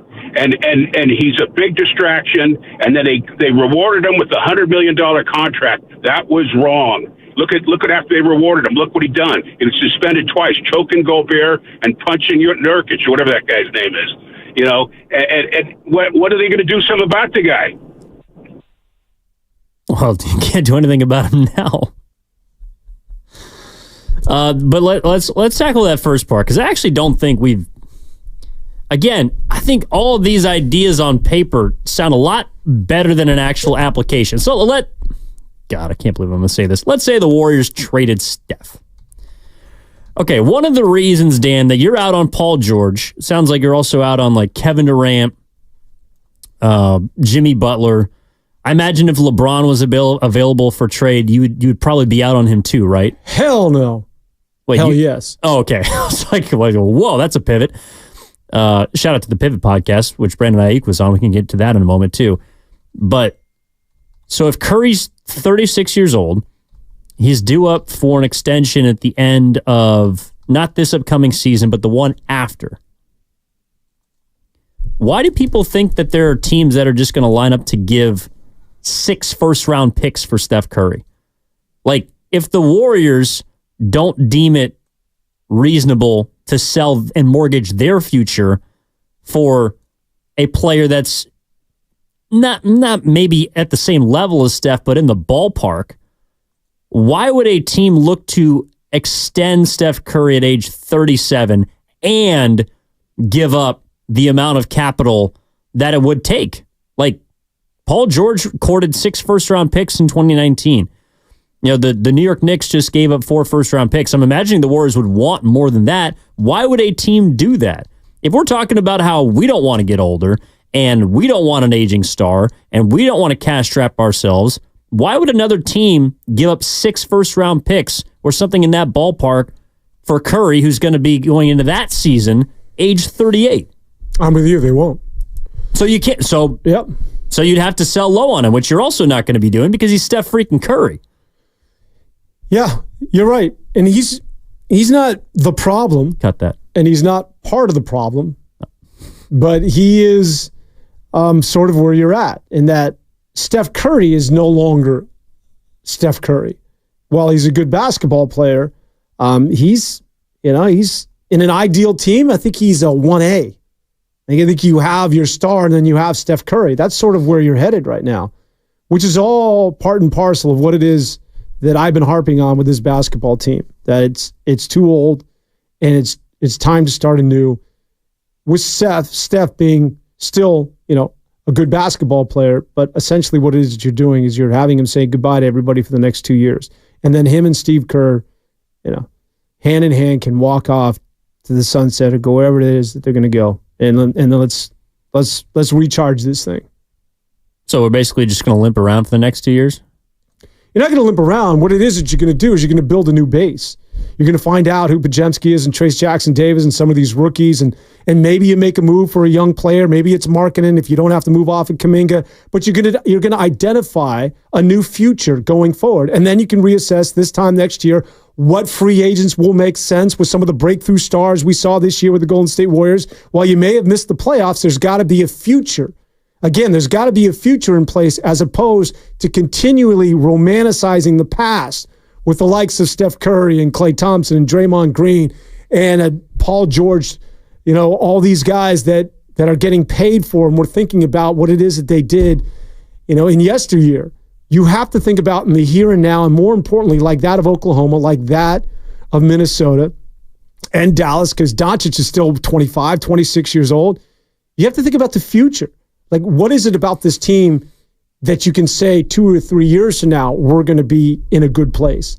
As of right now, 2 or 3 years from now, these guys are going to be, once again, at the Sequoias, shout out on Post and Laguna, retirement community. That's where you're headed 2 or 3 years from now. There is no future with this basketball team. And that's the transition, that's where you're headed. And it has to happen at some juncture.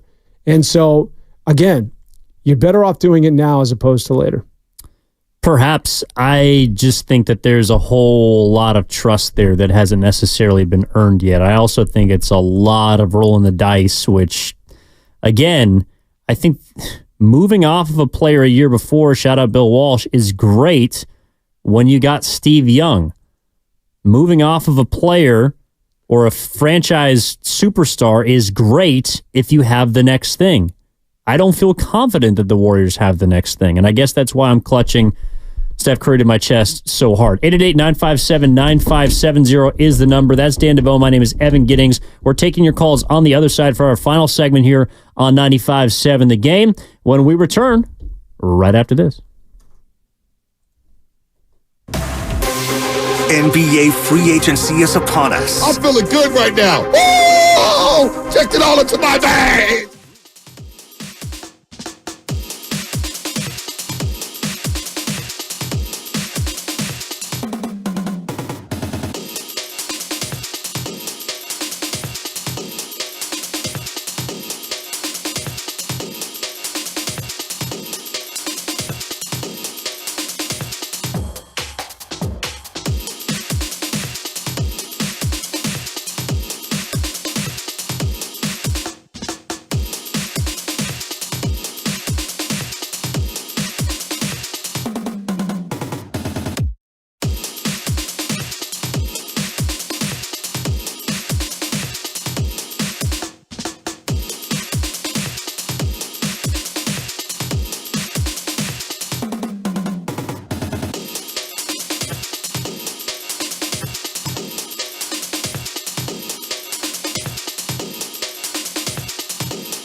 Evan, Devone, and Grandy. Yeah. They're going to be coming in your face on Sunday. Oh, my God. Now back to 95.7 The Game. Oh, there's a couple things to address. Number one, that drop has got to go. Thank you, Ken, for that. Evan Giddings, Dan Devone. Devone, put those back on. That's the second order of business. He reached for his headphones, and instead, for those watching on YouTube, he grabbed these bad boys. You look like Tom Cruise and Maverick. Not in Risky Business? Top Gun. That predates you. Sometimes you just got to say what the Risky Business? What? That's the one famous scene where he slides in and he's wearing no draws with the pink collared shirt, he's right? wearing the draws, but... Didn't look like he's wearing draws. Yeah. I was trying to give you some credit. You know. We got to give the Let Devone jacket. He's been at it for 3 hours now. 5-0, I love you, brother.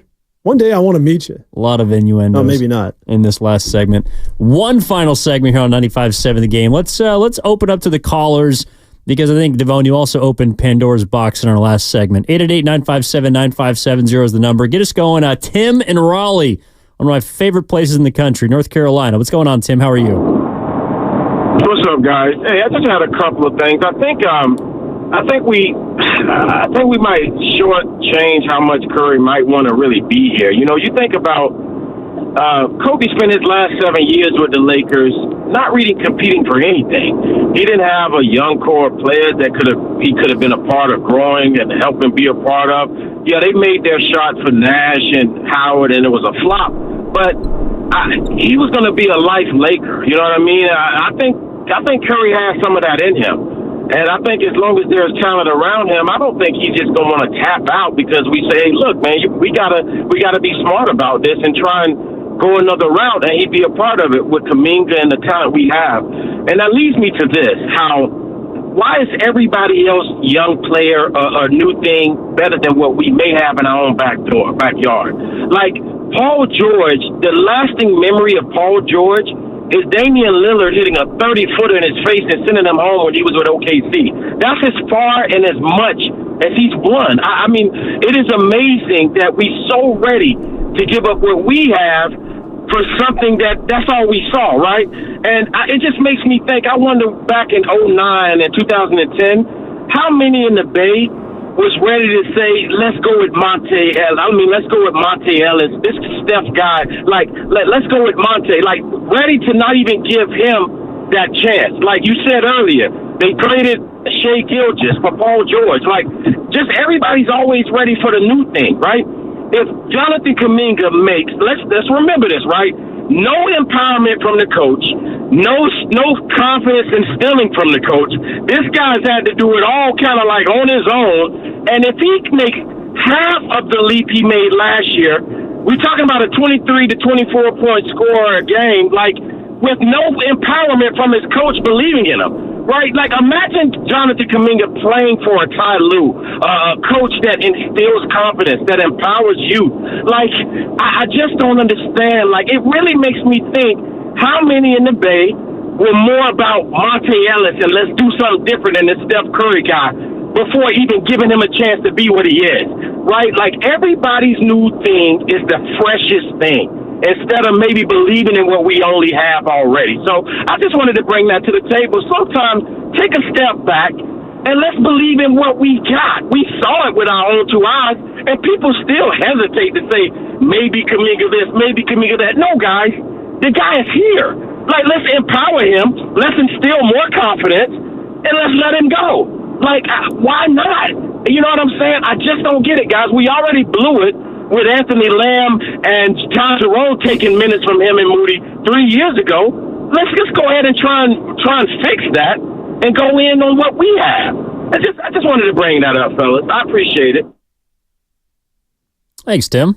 Yeah, I mean, look, the reason why I guess people are, at least that I can see, dangling some of these young pieces is because they're not that confident in what they are. Like, I think the reason why the Warriors were not successful last season is because their veterans were gassed by the end of the season, and these young players that we're discussing, mainly Kuminga, Podziemski, TJD, and Moody, were too unproven to elevate those older players when they indeed kind of hit the end of the road. That's not what I saw. I thought my lasting image of the Golden State Warriors was you were right. The first part of that statement, you were spot on. All of a sudden, CP3 looked old against Sacramento. Klay Thompson, well documented that game. If that's his last game as a Warrior, no points, and that fat lip because the ball hit him in the face. But I thought the youth of the Golden State Warriors, the only thing that kept them in that game, they really weren't in it, but that was the one bright spot. That's my one lasting image, is that was, to me, if ever there was sort of a ceremonial changing of the guard, the Warriors, including Draymond Green, looked old. And Trace Jackson-Davis, although he didn't play until the fourth quarter, didn't have a good start to that game, but those young players were just running laps around the old men. And you could clearly see the imbalance that the Warriors were currently dealing with. Ray's in San Rafael. Ray, what's going on? You're on 95.7 The Game with Devone and Giddings. How are you? Hi, guys. How's it going? Awesome, man. What do you got? Well, I think you gotta reconsider how great a year Steph had last year with who he had. I also think that Klay Thompson had a pretty good second half of the year, and everyone forgets how well he was playing because of that one playoff game, unfortunately. I think that Steph is not a 1A player on any other team. Like, he's going to change that. Wherever he goes, if you were to trade him, he would change that team, that whatever market. And I say he's got another championship for the Warriors. And you just got to get one more guy. And I think developing some of those younger dudes. But honestly, I'm okay dealing Kuminga. Kuminga's good, but is he going to be your guy, your clutch guy? Is he going to be that guy in 3-4 years? Is he going to be your Anthony Edwards? I just don't see it. Thanks, Ray. Well, yeah, I don't think he's going to be Anthony Edwards. I feel like we would have known that by now. But I do think that there's a chance that he develops into a very good basketball player. And I think that's also why they don't want to move him. It's not necessarily that they don't think that they can get him to, or they can use him to acquire Big Boy. I just don't think they have many other eggs that are in the basket. It's a weird relationship, though, when it comes to Kuminga and the Warriors. How so? Well, I just think that, there was clearly a level of disrespect, I think, on the part of Steve Kerr and the Warriors last year. And I think Kuminga had a point. Like, really, you're going to sit me? Why aren't I playing? And that's sort of gone on. And then towards the end of the season, or at the end of the season, Steve Kerr, as well as Dunleavy, to a lot of the callers' point, they kept that door open that, he's got things he's got to work on. They didn't give that sense of security, whereas they did certainly to Klay and Draymond. And, yeah, these guys are big pieces. We want to bring them back. I don't know. There just seems, I don't call it disrespectful. It just seems a little sort of something hinky between the two. See, I feel like that was more of a challenge. Okay. Like, we need, because again, and maybe this is also a breadcrumb that I didn't pick up on, Dan, is, I think the Warriors do believe that next season, unless they swung a trade for a superstar, like their future is going to be dependent on him. And that's a place that scares the hell out of me. Not necessarily because I don't think he's going to be good, but because you're going to need more. Like, you need more out of him, and you need it now. And I don't think that that's a fair position to put him in going into his age 22 season, when last year's really the first time we've seen him get any sort of extended run as a starter.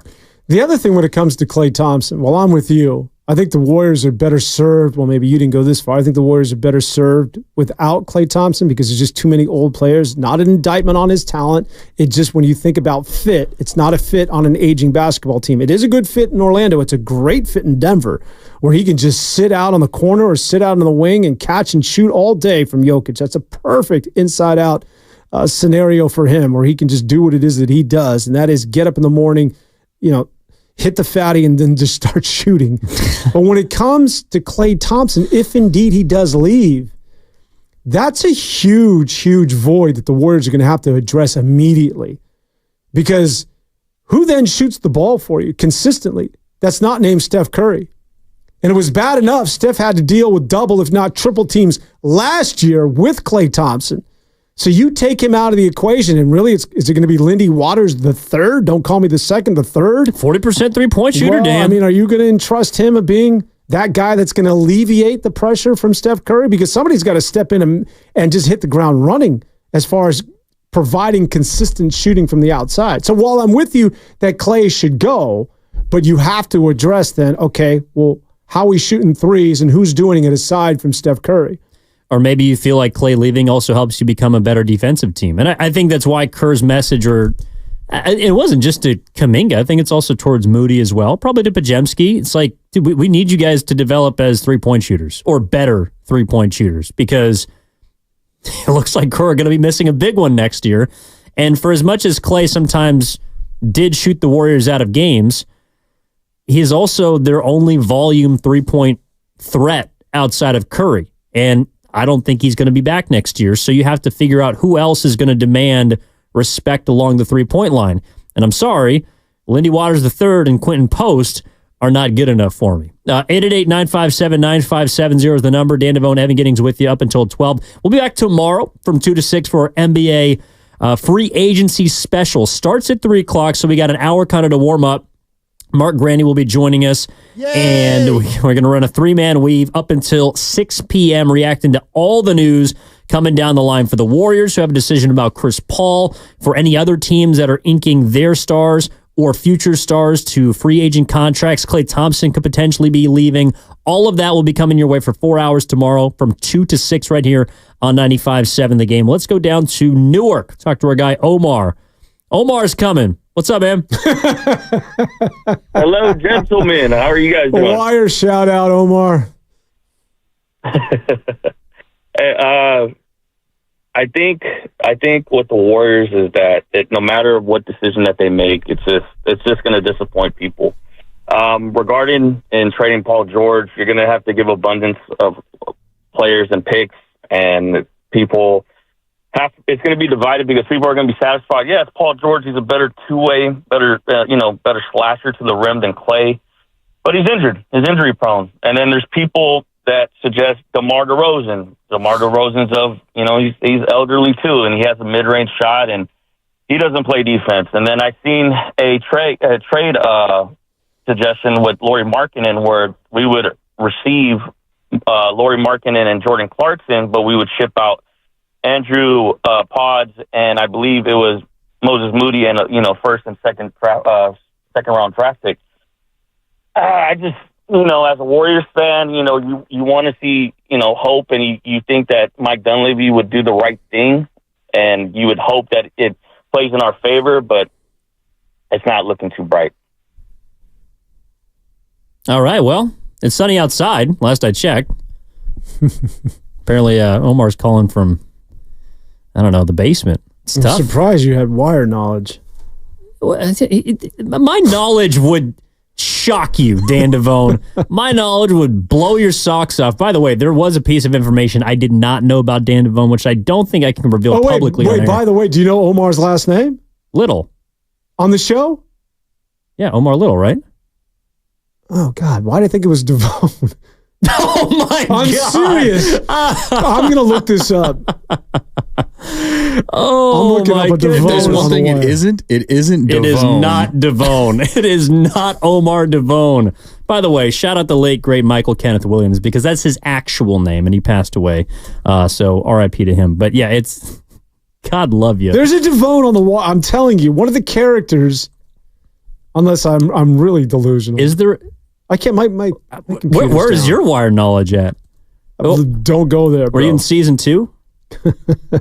Do not go there. You're still in season 2? You probably think it's season 2 is when they're at the ports. Yeah, they're at the docks with the Greeks, and you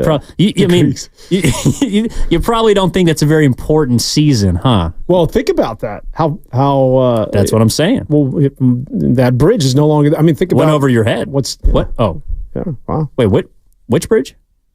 Well, that bridge that you saw was sort of in a lot of the scenes. Yeah. The focus of the port that is Baltimore is no longer there after that rig that ran into it this past fall or the winter. Yeah, that was unfortunate. Collapsed.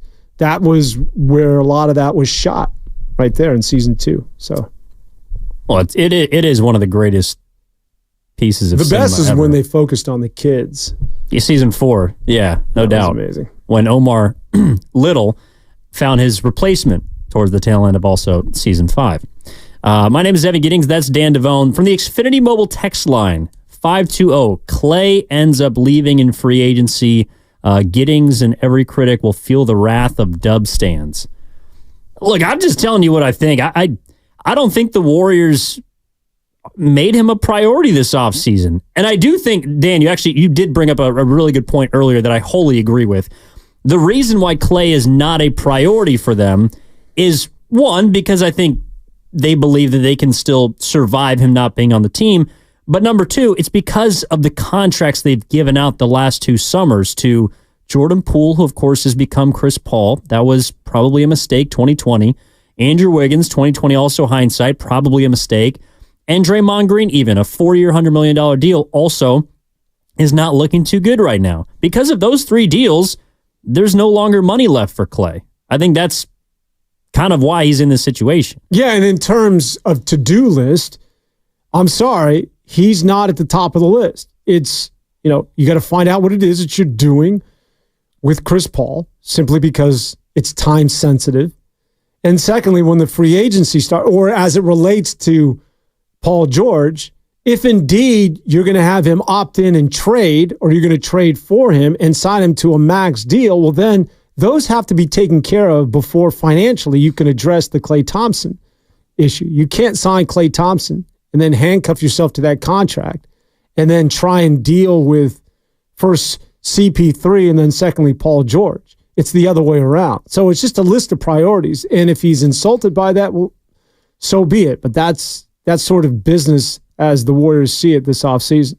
Well, and again, I don't think they were going over the second apron even before they hard capped themselves, but by buying back into the second round and drafting Quentin Post, who I hope is a nice player for them, they have between their salary right now on the books for 13 roster slots if they guarantee Chris Paul's $30 million tomorrow. They have $11.1 million left between their salary and the second apron. That's not going to be enough to keep Klay Thompson. Like, I don't care how many years you could offer him 5 for $50. I don't know if that's good enough for him, because that is a massive sign, I think, in his eyes, of disrespect. To go from a $40 million player to an $11 million player is just not in the cards. And so in one breath, I do feel for Klay, because I think he's kind of a victim of circumstance.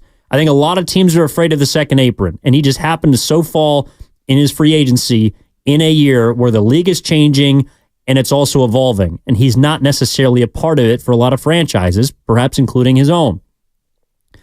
But at the same time, I think the Warriors are telling us that Klay Thompson is not a part of their plans, because otherwise I think they would have budgeted more money for him. When you talk about the second apron and how the league is changing financially, and how it's more difficult to make trades, and how a lot of the franchises, the majority of which feel a bit hamstrung. I think, let's work in the Knicks here in the final 10 minutes there, Jersey Ken. We've taken 3 hours and 50 minutes to get here. When you think about, this is something to take into account, and it may sound as though I'm contradicting myself. When it comes to Paul George, the only reason why you'd entertain it, much like that of the Anunoby re-signing, which I'm sure you thought was way too much money to bring back OG Anunoby to the New York Knicks? No, I actually thought that was the proper decision. Good. But the thing you have to take into account... Okay, talk to me, Devone. The reason you have to take into account, and this holds true for Paul George, is that after next year, there's going to be a $75 billion with a B contract with the NBA and their new TV deal, with all these people streaming. $75 billion are going to be infused, which means the salary cap is going to go up upwards to 10 to 15%. So what sounds like an outlandish deal right now, when you're talking about the back end of a 4-year contract extension, is going to make a lot more sense when that salary cap is elevated for all of the teams. So keep in mind that everybody right now, as GMs, when you're signing a Paul George to a max 4-year deal, is taking that into account. Yeah, I mean, I think that's also why you saw Bam Adebayo get like $55 million a year on his contract extension because the numbers are just going up astronomically. Can't wait to see what Jason Tatum gets. He's got a contract extension due after Jaylen Brown just got like $300 million. Was the highest paid player in basketball this last year. And this is something else. They project Wembanyama to be the first $90 million guy? Oh, I think he might break 100. Really? Yeah. Wow. I mean, again, that's going to be a long time from now, but a $100 million player is on the horizon because of the TV deal that you're talking about. And real quick, this is from the 510 and the the Xfinity mobile text line. I think they made Klay, I'm assuming, a fair offer, 2 years, $48 million. That was last offseason. Reports are that's off the table right now. And Klay turned it down. Yes, the Warriors did do that. But at the time, I don't think there was any way that they expected Klay to pick that up. And I don't think it was fair to expect Klay to pick that up because it was the same offseason that you offered another member of the Big Three $100 million. And that's, again, I'm just reading the body language of the Warriors. I don't think he's a huge priority for them. I don't think they prioritized him last offseason when he led the league in three-point makes, when he had a better season. And then this most recent season, he bet on himself because he got lowballed. I can't fault him for that. And the Warriors probably are not willing to go even close to 24 right now. Well, or they can't. I agree with you, but that means that Steve Kerr is either lying, which I don't think he does frequently, or he's playing a hell of a game of poker. Well, I think Steve Kerr wants him back, but Steve Kerr doesn't sign the checks. Yeah, okay. So you do believe that Steve Kerr genuinely wants him back. To me, that's scary. That's a scary proposition that he's still hanging on to. I do, though. Yeah, I do too. I'm with you. I think that Steve Kerr, and maybe Steve Kerr is just, again, for PR's sake, behind closed doors, obviously, he's talking to Dunleavy on the daily, right? So maybe he knows what's in the works and has come to the conclusion that they're going to move off of Klay Thompson. But every time he gets in front of a mic or his name is mentioned, he has to say the right thing, once again, to save face, not only for him and his team, but for the organization. Maybe that's what we're witnessing. Because I hope that because what Steve Kerr said is that if he could, he'd bring everybody back and run it back. And to me, that should scare everybody. If that's where your head coach is still, because it's not only are the players stuck in 2018, but your head coach is still living in that dream sequence. Yeah, I mean, I kind of think Kerr wants Klay back just for nostalgic purposes. I think he also thinks he can still be a productive basketball player. Like, I think Klay could get 2 years for $50 million from a certain team. That means he's still a productive player. Team. Yeah, for Orlando, I think for Philly, perhaps even for Denver. I'm excited to see what happens with Klay. And as much as I do love the guy, I hope that he goes to a place where he can compete. Because if it's not in Golden State, I want to see him play well. Let me ask you a question. Do you think that he wants to leave? Yes, at this point. Wow. Yes.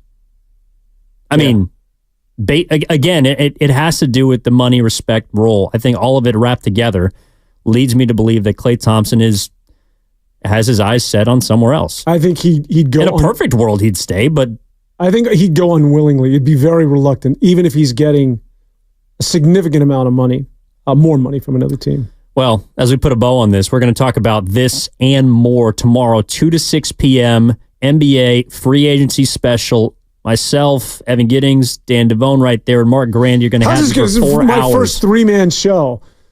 Is going to be? Can I be like Dan Patrick and you guys, the minions, can be like in front of me, like like how Patrick has his show? We're putting you in the middle over here, so you gotta defend both coasts. All right, are we gonna flank you from both sides? Evan, Grandy, Devone will be with you tomorrow. Ken will be back on the board as well. Thank you, Ken. Hey, real quick. Yes. I did a little digging. Oh, boy. And we owe an apology to our good friend Dan Devone. I'm walking off. You want to see a Wisely walk off? Give me a Devone name. His name is Omar Devone Little. Oh, my God. No chance. Spelled the exact same way. Are you kidding me? I don't know if it's pronounced the same way. No, well, you know what? I'm going to give it to him. Oh, my God. Omar Devone Little. Oh, good night, everybody. Oh, no. I'm out. Wait, hold on. We're both right.